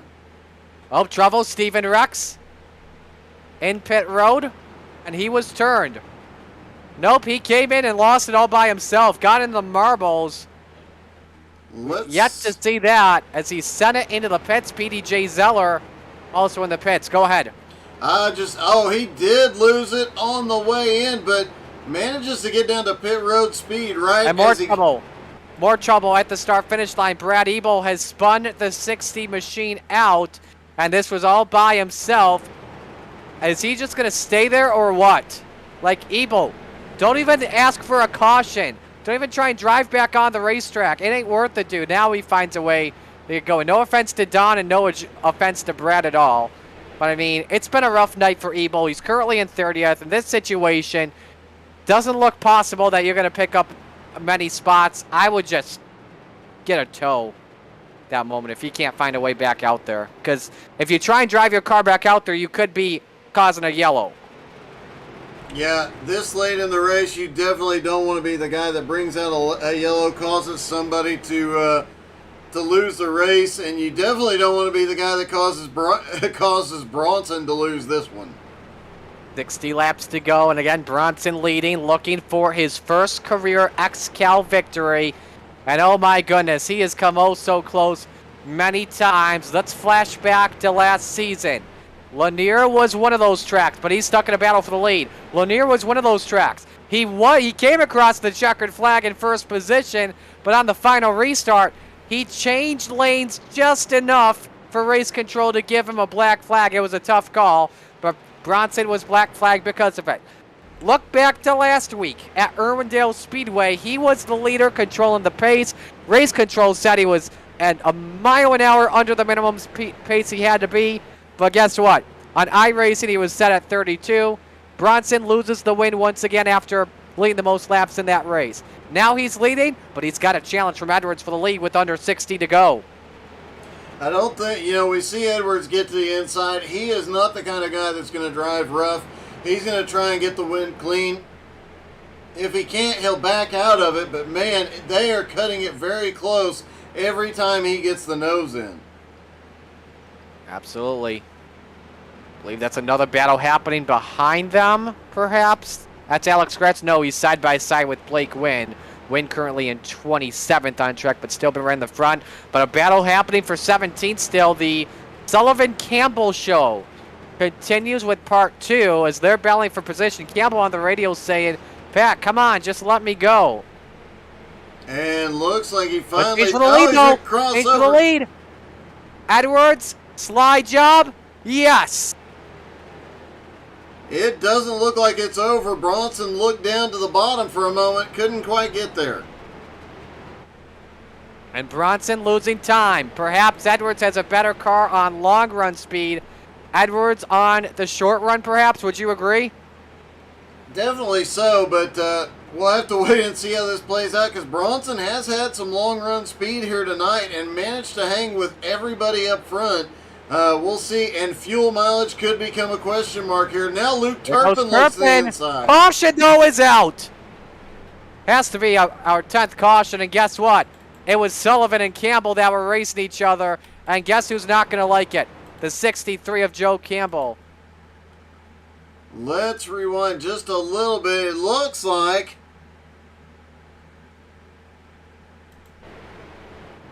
as they come off of turn 4, Campbell's right there on the back bumper. Looks like he was trying to loosen him up and was successful as they got down into 1 and 2. Campbell gets the high side. The 15 just comes up and looks like he was still trying to save it. Both of them driving really aggressively, really pushing the car to its limit. And guess what? Now this is the final pit stop for every driver. Absolutely. Oh, you know what? We are at lap 248. This could be close, but I think everyone will be able to go the distance here. But I told you that I told you Joe Campbell was like, Pat, just let me go, man. And Joe Campbell is talking his bleep. Well, if you do it radioactive for this one, it ought to be good. I may have to cut the bleeps out like I did for the Texas race. And guess who won the race off pit road? Luke Turpin picks up 2 spots.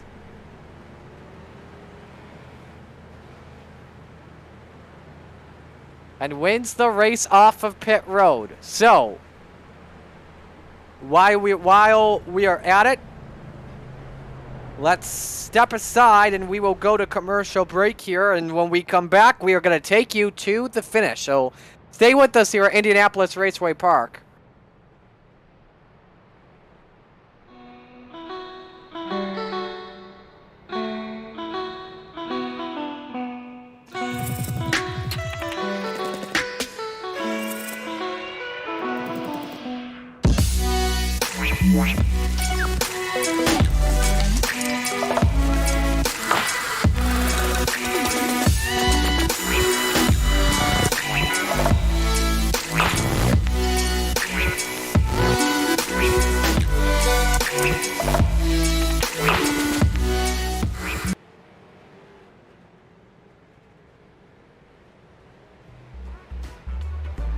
Howdy, partner.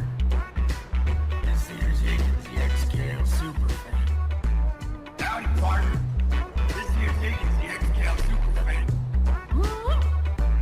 This race promises to be a doozy, so I'm getting boozy. Howdy, partner.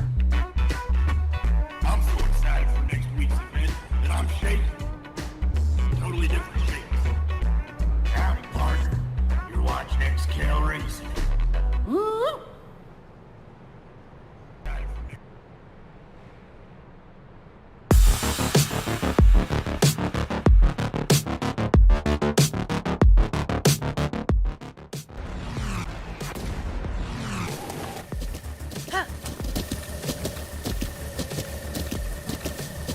With the Butt Kicker Gamer 2, what you see and what you hear is what you feel.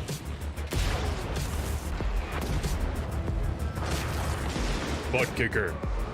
The future is feeling.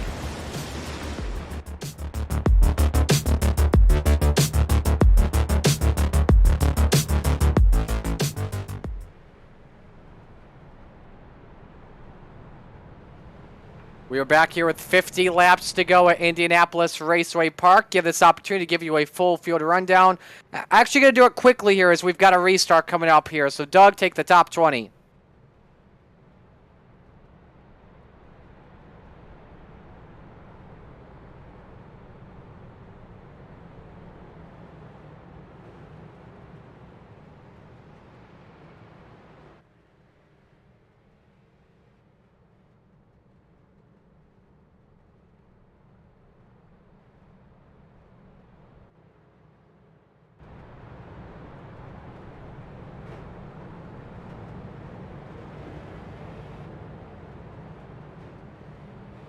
Albert Hewins, 21st. Travis Sukup, 22nd. Stephen Rex, 23rd. Ryan Soper, 24th. Sean Patrick, 25th. Gerald Poole, 26th. Blake Wynn, 27th. Chris Johnson, 28th.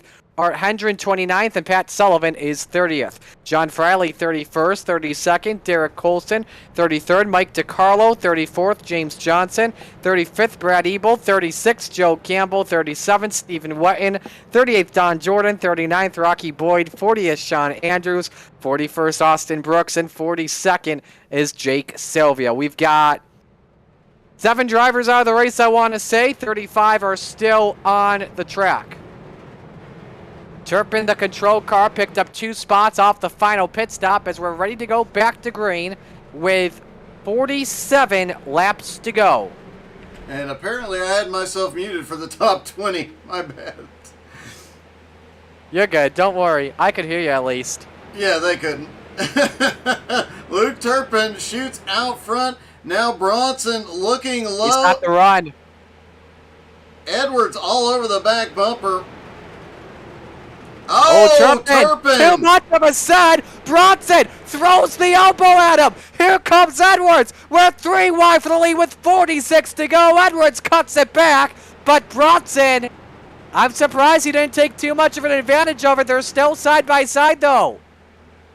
Man, Bronson is definitely going for it. Pat Double Sullivan. behind him.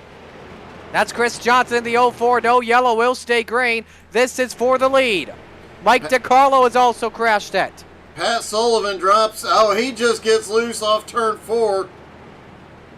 Manages to keep it going. Back to the... Bronson tries to clear right in front of Turpin. Cut his nose off. And new leader, it is the 4. It's going to be the 67 over the 454. Here comes Edwards looking for second. I think Edwards, the way we saw him... Oh! They made contact for the runner-up position. This is getting good. I think the way Edwards was sending it on that last run, he is sending it all there, leaning on each other through the turn. They're losing time to Bronson. Floppa likes what he sees in his rearview mirror, but he's got to focus on what's ahead of him.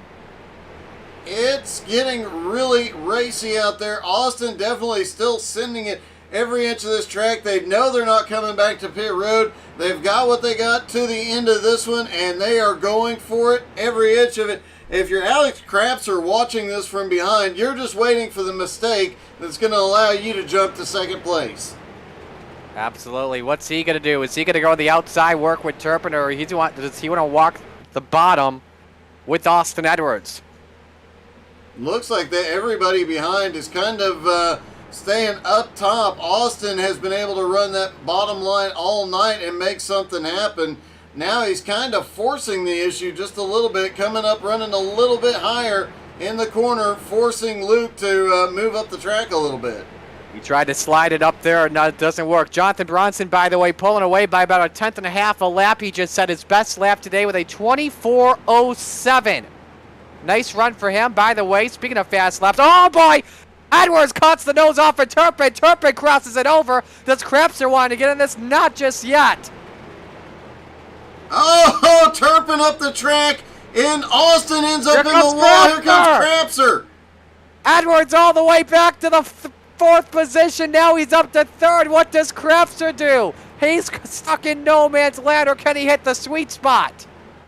Oh, boy. We got one up in the wall, I'm hearing. Somebody's riding. I don't know who, though. Here goes Edwards. Almost got to the quarter panel of Turpin. They're racing each other oh so hard. Krapser gets in the bottom, in the back of Austin there for a moment. 39 laps to go. Oh, yellow flag. Sean Patrick. And more drivers. We've got a big one breaking out. Ebel's also involved, and... Oh, the 20 gets turned right in front of the 27. Mason Foster gets caught in that as well. A bunch of cars caught back behind. Let's see what happened with Jose Godino. Jose was drifting up the track. Yeah, this could be Delta Racing incident. Godino got loose and Colgan came up. You see Patrick, Foster, Petey was involved. Edmund Jones just missed it. Travis Sukup, Ryan Soper. Thanos There's gets people. crammed against the wall. Zeller and Jones miss it with minimal damage. And they'll get a wave around. They'll be back on the lead lap. As for Foster and Godino, and I believe Landry as well, they'll work up to the front of the field. Now, what? I'm going to tell you this. We've been quiet talking about him, but you have to watch Devin Landry closely. He has the fastest lap of the race right now with a 24:02. Has the possibility of hitting 23-second lap times. It's gonna get racy as it cools off. The lap times will continue to come down. We'll have to wait and see. Can he break into the 23-second? And he's currently in 12th on the lead lap, so he definitely has an opportunity to make his way up toward the front here if he can get those fast laps again. Right in front of him too, Aiden Kaiser has had a great run here tonight. He's currently in 12th or 11th. And he's been up front battling earlier in the race. Expect him to come back forward. Be very interesting to see who's up in this lead pack that could have a chance to win this race, perhaps. While we're at it, let's look at the live chat. We've got Matika says, Emma says, good job, Eddie. As well as Jeremy Leto saying, Doug, take the top 20 crickets. Paul Coleman taking the Edwards squared exacta. Leto says, strike of Raging Joe. Rocky Boyd says, tough group of guys. Very little respect out there in his interview as he'll finish in 39th position. Joe Poole says, zoom in on Thanos' car. I believe I saw a flask. Yeah, Joe, we saw that too. I think he had a keg laid down in the back as well. Yeah, he was asking if this is bumper cars as well. Jason Allen rooting for Kaiser. Cortland Herman says we're going to talk about Langley about a month or two ago, P3. I wasn't at that race. I was calling a hockey game that night. Russell Worth has liked XCAL Racing. Great to hear. Harold Potter says there was an issue, but it was fixed. Let's see here. Matt Bear says, I got done working around lap 80, been listening on the ride home. Kenny Tripp says, don't poke the bear. Can't trust nobody but yourself in your car, Matt Bear says. See what happens when I'm not there to yell at everyone, bleep show. Bing bong. So, Jose Godino gets the black flag. The waves go to PDJ Zeller, Edmund Jones, and Nicholas Seams. They are back on the lead lap. They'll restart at the tail. And if they get another yellow, they'll restart up with the field. Now, keep in mind as well, when it comes to yellows, 10 laps to go, no more waves. 5 laps to go, we have no more yellows. That's per XCAL rules if you're new to the series. Ought to be interesting tonight. As rough as these guys have been under the current conditions, could get very, very interesting at the end of this one. So let's see. We should go back to green this time by check and see if Aaron turns the lights back on the iRacing pace truck, and he will not. Reset the field here. Jonathan Bronson, Luke Turpin, row 1. Row 2, Austin Edwards and Alex Krapser. Row 3, Zach Edwards, Kendrick Cryer. Row 4, Jonathan Bergeron and John Schwartz. Row 5, Matt Pelletier, Alex Gratz. Row 6, Devin Landry and Aiden Kaiser. Row 7, Greg Holes, Kyle Bartos. And then Mason Foster restarts in 15th position. The racing's turned up a notch. Aggressive. But we're back to green, and that looks like a jumped restart. That might be. I know Bronson went as soon as he possibly That looked could. really early. Do you think he might get a little extra leeway tonight after the incident last week? No. Alex Krapser looking for third on Austin Edwards. Krapser takes P3 unless we'll have to check the rule book here and see what it says at IRP. But Bronson leads. Good battle for 6th on track. Schwartz has it over Zach Edwards. And Schwartz is just trying to fight his way back toward the front. He's led a few laps tonight. Obviously not the fastest out there, but he definitely has a top 5 car. and he knows it. He's going to fight his way back up there. Take a look here and see. Jonathan Bronson just ran the fastest lap of the race so 24:01. far. Doesn't say what the restart zone is, but I'd assume that was a good restart, as we have no penalty issued. Clean restart being issued. Here's a run for third position. Austin Edwards inside on Alex Krapser, trying to rebound after the exciting racing that put him on the down end of things when racing with Bronson and Turpin. Alex Krapser on a podium spot after being involved in 2 wrecks today. He's yet to lead a lap. Could he come out clutch at the end with under 30 remaining? It's going to be close, but you have to wonder. Kendrick Cryer won last week and looking to get past the boss and possibly get up here and pull off a win tonight. But I imagine Austin's a little bit frustrated right now after the earlier incident and looking to fight his way back forward. Bronson setting faster laps by 0.03 of a second as you watch the battle happening for second. Here's the run. Cryer inside of Austin Edwards, and now Edwards lets him have it. Could the 48 have the possibility to go back-to-back here at Lucas Oil?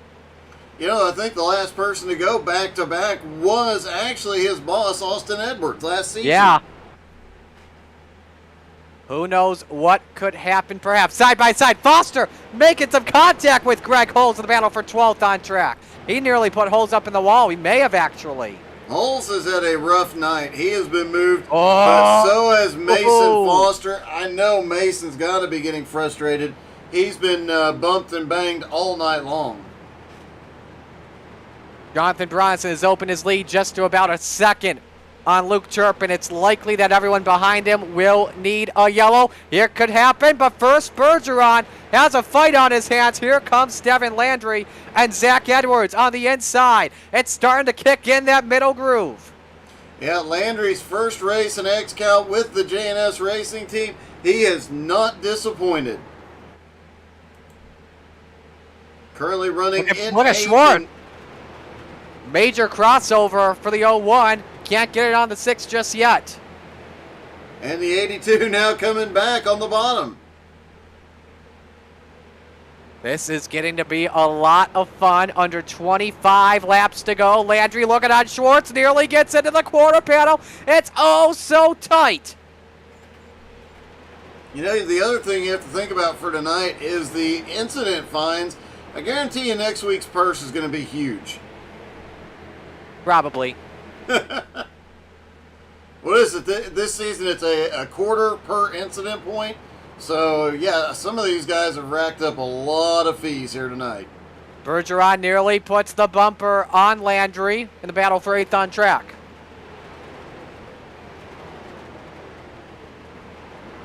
Bergeron definitely has had a good run. Looking to see if he can get any further up. Definitely a top 10 car. Don't know if he can get past the drivers in front of him, though.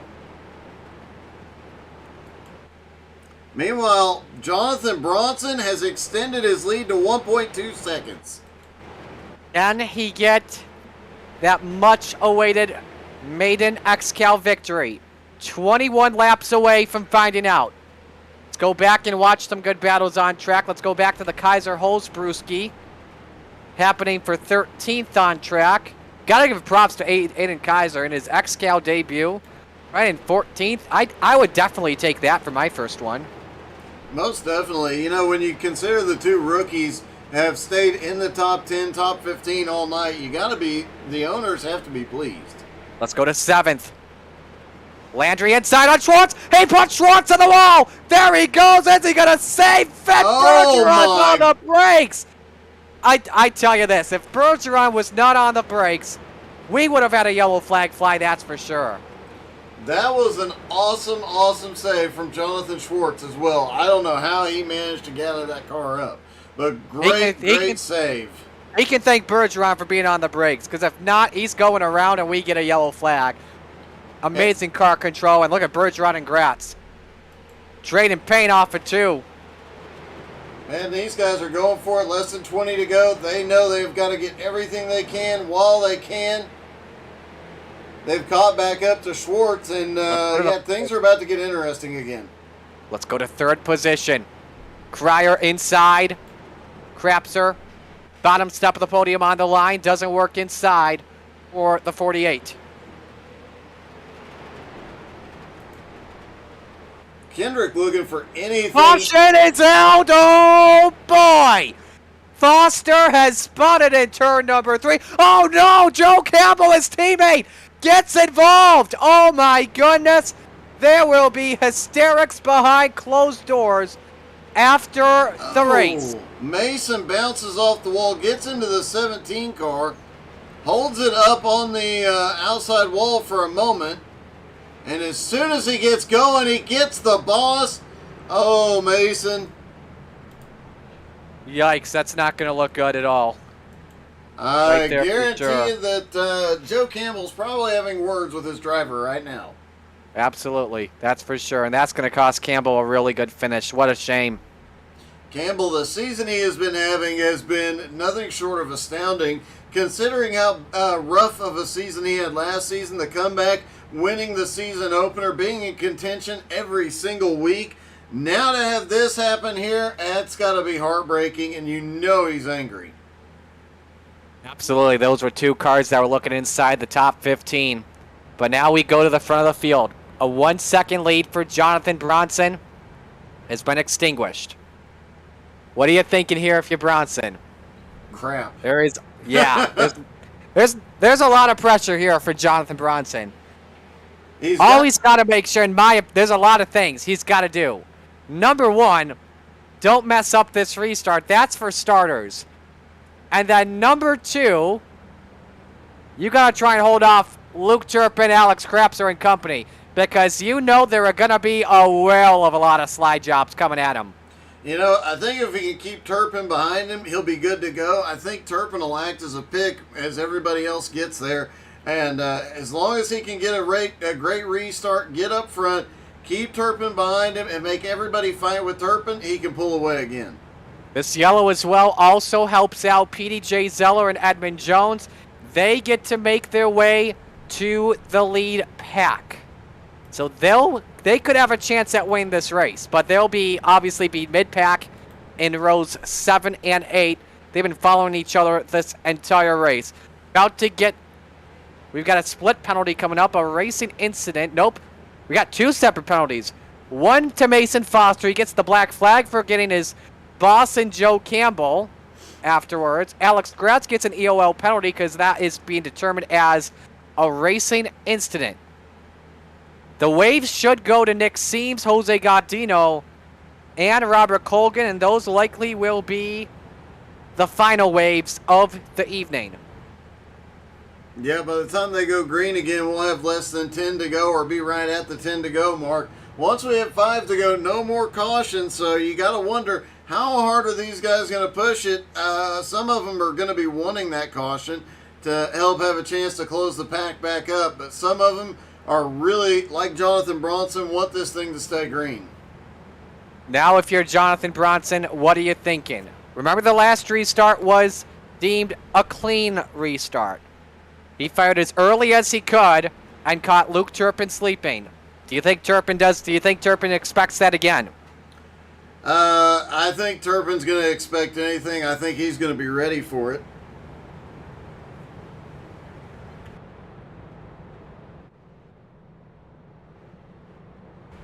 Oh boy. Yeah, I'm not saying that on air. Well, we see you, Leto. Let's just leave it at that, buddy. Yeah, we see you, man. Absolutely. So we're gonna have an 11-lap shootout to determine who wins this race. So those are the final waves of the evening. Well, you say And that. again- Do you remember the first lap of this race? Yes. We had a Okay. yellow flag. Yes. So there is potential for one more set of waiver rounds here. Absolutely. Bronson, Turpin, the front row. Crapser, Cryer, row 2. The Edwards are in row 3. But you got a lot more behind them as we're back to green. Another good restart for Bronson. Just cannot change lanes. That got close to being a lane change right there. He gets it. We're back to green. And he jumps to the high side. He did exactly what he needed to do. Turpin gets low. Turpin! Can he save it? He goes does. around. No, he doesn't. The yellow is out. Austin Edwards is in it. Oh my goodness! This might have been Jonathan Bronson's saving grace. Wow! Let's take a look. You called Austin- it. You called it. I You know. called it, dog. I'm not speaking again. And Luke That's Turpin the gets bumper. turned. That's gonna go on Crier. Austin at catches a piece first- of it. I'm gonna admit, I was one that honestly thought that yellow was called just a little bit early, and the reason why is Turpin could have had a chance to save that car, and plus when he spun, it was off the racing groove. Now I understand why the yellow was thrown completely, but that could have been weighted a little bit more. Well, it was definitely a well-deserved caution, and now everything is up in the air again. But I think this benefits Jonathan Bronson because everybody behind him, I mean, he's going to have Austin Edwards and Kendrick Crier back there, yeah, but he's going to have Alex Crapser there, and I just don't know that Crapser can get the same restart that we've seen Bronson getting. So now, this likely will be our final restart. This will be our final restart for sure. Yeah, no matter what happens at this point, by the time we go green again, we'll be in the, well, okay, we said that previously. Let's just say this is most likely the last restart. I'm not commenting on it. Absolutely. Now, Alex Crapser is in his highest position today, and he is yet to lead this race. What are you thinking if you're him? He is just going to send it. What are you thinking if you're Bronson, not to mess up the restart? He needs. I'm thinking I'm going to fake the pit road. Nobody's going to believe me, but I'm going to fake the pit road. And That's then a flop and dub. Oh, yeah, wow. And then he is just. Bergeron. Sorry to interrupt you. Bergeron just dropped out of the race due to internet issues, and he was a contender to try and win it. Uh-oh. So, I'm sorry, what were you saying? I was saying, if you're Jonathan Bronson on this restart, you're going to make sure you get another perfect restart. Hope you catch Crapser napping on this one. And then just get going. Get that lane change as quickly as possible right at the line. And then just go for it. Do anything you can to block and keep everybody behind you. So, Kendrick Crier's chance at a podium has likely evaporated. We'll get Waves, Nicholas Seams, Jose Godino, Robert Colgan will get back on the lead lap, but they will be at the tail of the field and will not have a chance to win this race, though. We're coming to our final restart, and we will probably have one extension. And we will. It will be a 4-lap shootout.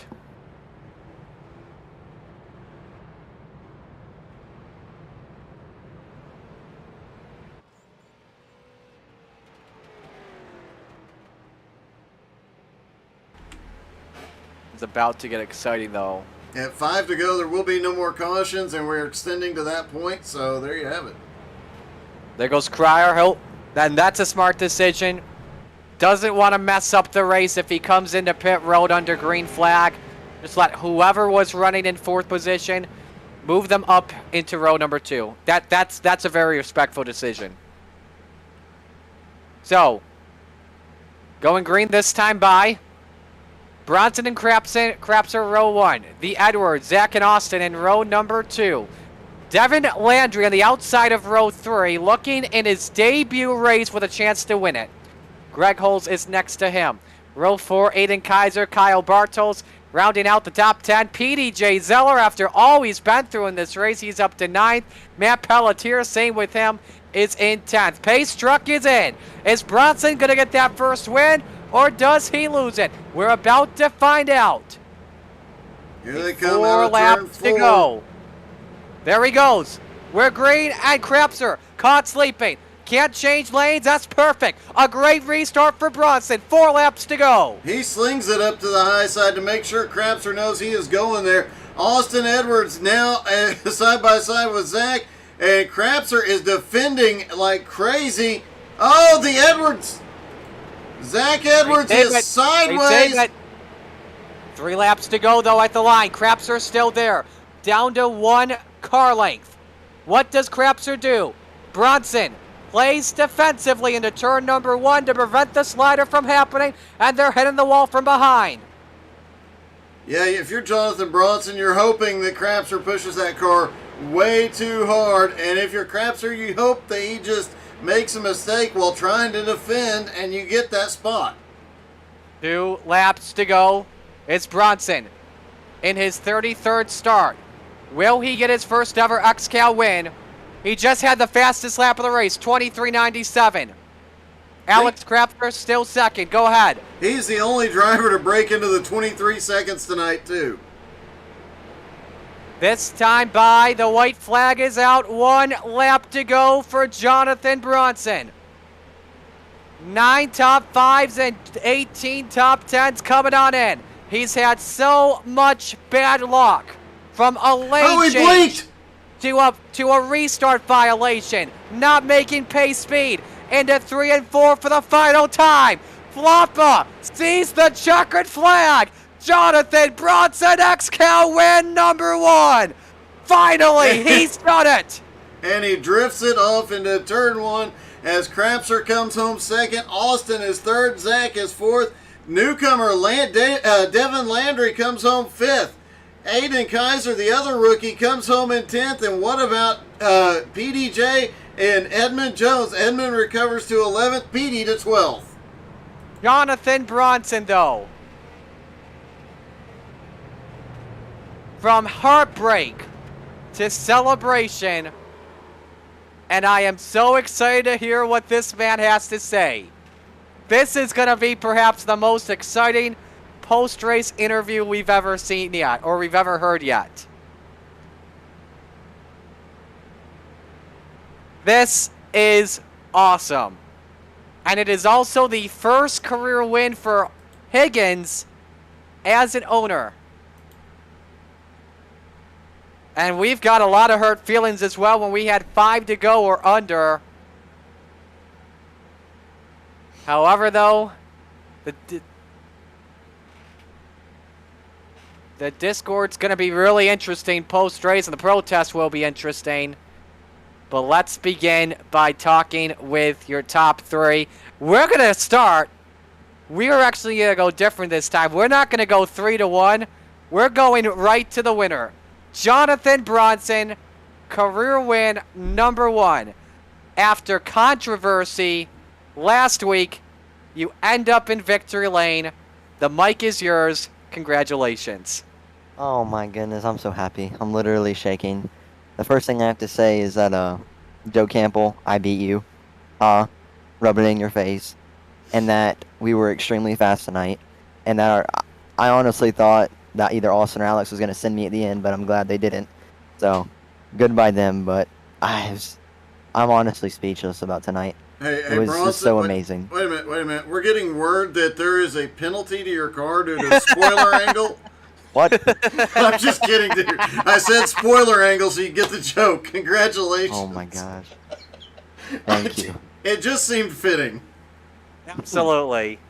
Bronson, last week we talked after the race. You were on the verge of quitting. We all know the answer to that now. It's no more. But you had perhaps the best car here.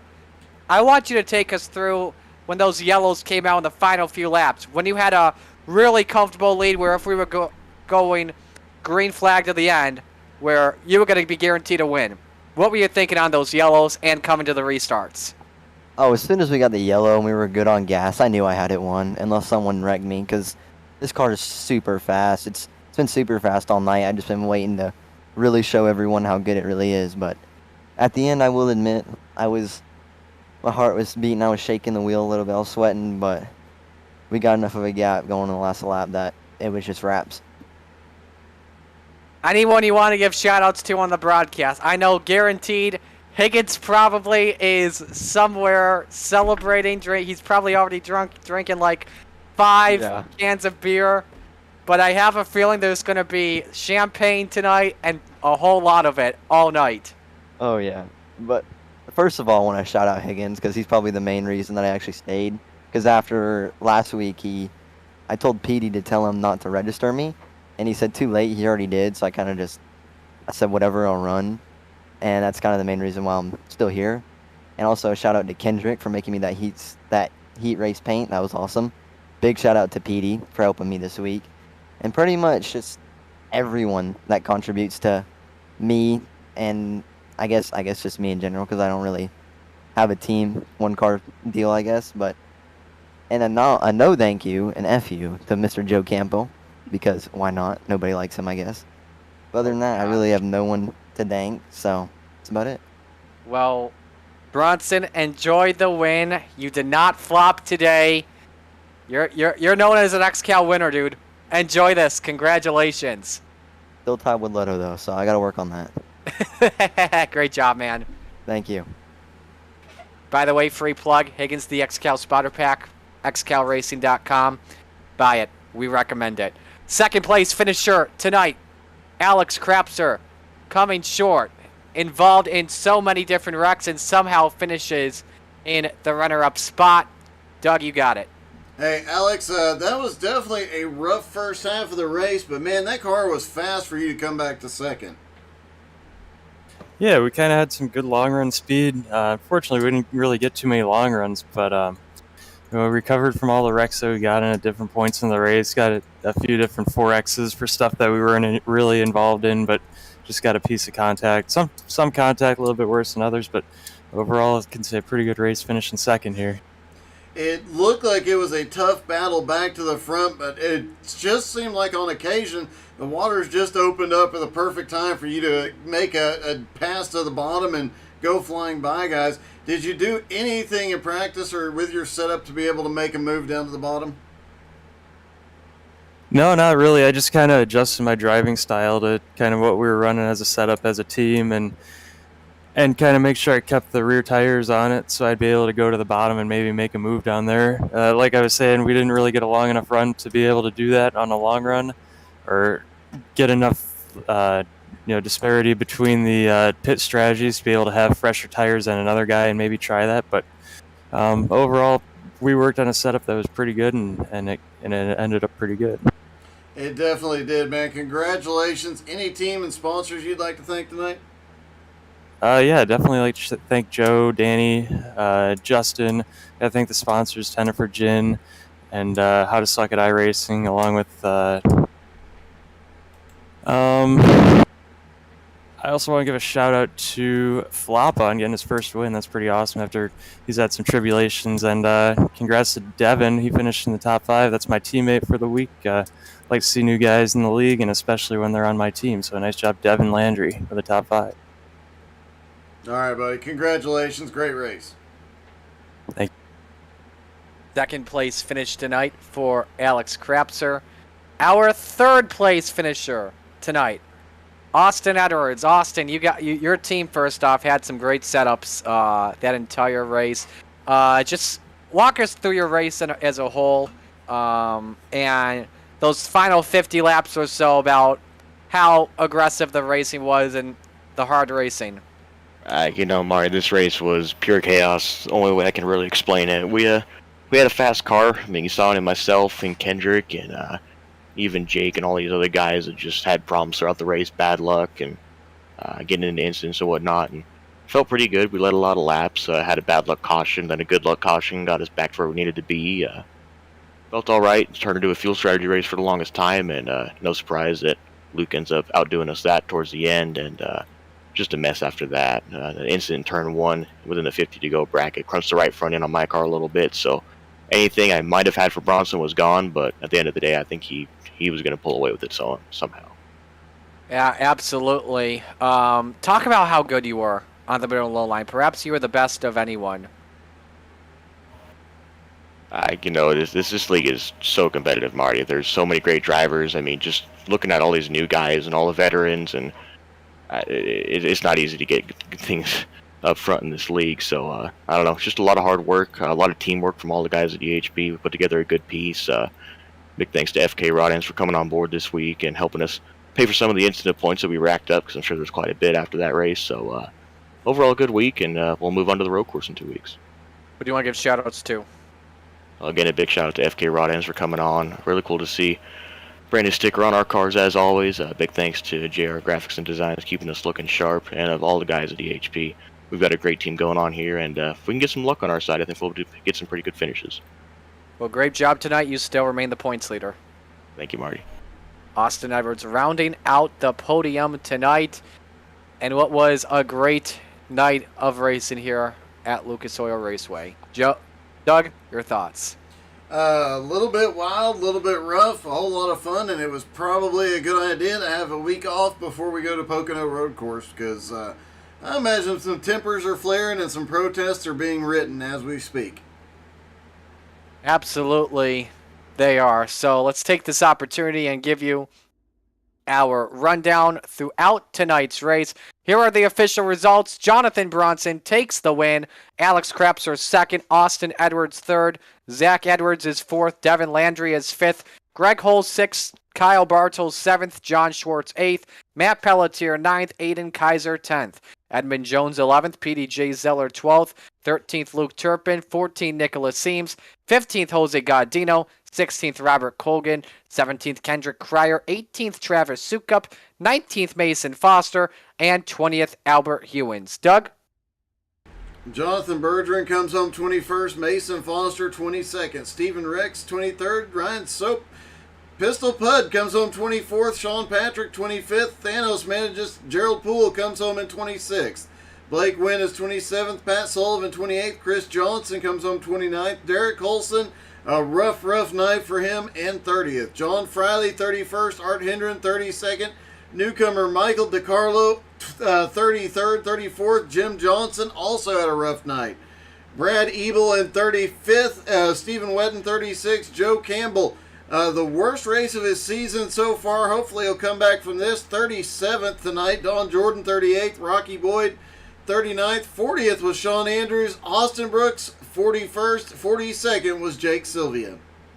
Tonight's race lasted for over 2.5 hours. Average lap time 30.484 seconds. 12 yellows for 83 laps with 18 lead changes. Going on to the side of the bonus points of things. And give me just one moment here real quick while I pull up the official bonus points of things. To start things off, obviously, we've got who led laps. They get 5 bonus points. Jonathan Bronson led 96. Austin Edwards led 88. Zach Edwards 1. John Schwartz 22. Luke Turpin in 93. And those were the only leaders of the race. Leading the most laps was Jonathan Bronson by 3 laps on Luke Turpin. So he gets extra 5 bonus points for that. He also had the fastest lap of the feature. 23.974. Starting on pole position was Austin Edwards, so he'll get 5 bonus points for that. And your hard charger of the race, up 34 spots, Devin Landry in his XCAL debut from 39th to 5th. What a debut for him. But we're all talking about Jonathan Bronson, first career XCAL win, 15 bonus points. Holy moly. That's going to be like 190 points, which I think is the maximum, 5 points off of the maximum that anyone can get. But my goodness, that was the right car to win tonight.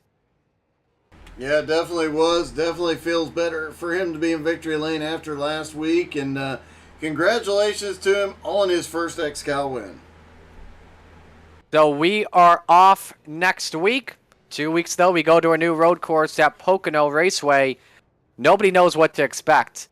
Not even me. Yeah, I think we'll be surprised any way you look at it. So it's just going to be a crapshoot, and looking forward to seeing what happens. Absolutely. So with that, we will say goodbye. Appreciate all of you tuning on in tonight. And special thanks to all of our sponsors. On behalf of everyone at XCAL Racing, our president, Aaron Hillebush, our vice president, PDJ Zeller, and the senior admins all around. On behalf of Doug Burns, controlling the buttons tonight, and my co-commentator, Marty Sakala, signing off. Congratulations, Jonathan Bronson. First career XCAL win at Lucas Oil Raceway at Indianapolis Raceway Park. Thank you all for joining us. So long, everyone.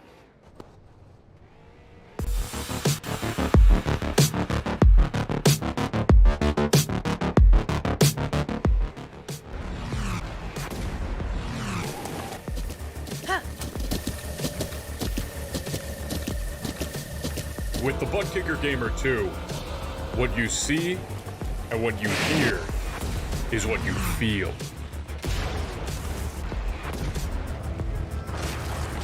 Butt Kicker. The future is feeling.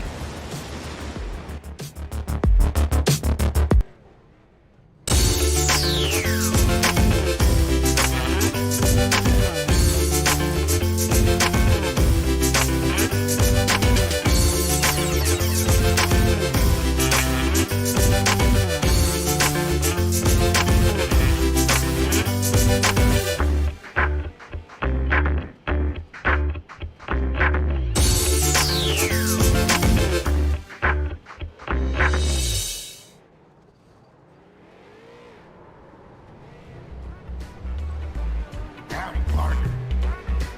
This here's Higgins, the XCAL super fan. Howdy, partner. This here's Higgins, the XCAL super fan. This race promises to be a doozy, so I'm getting boozy. Howdy, partner. I'm so excited for next week's event that I'm shaking. Totally different shakes. Howdy, partner. You're watching XCAL Racing. We'll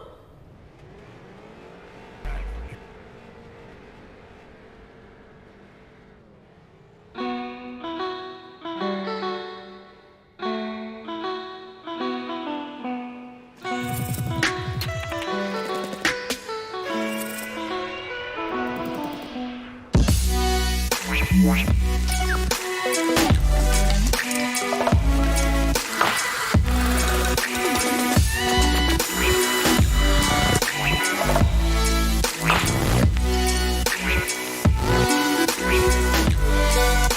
back.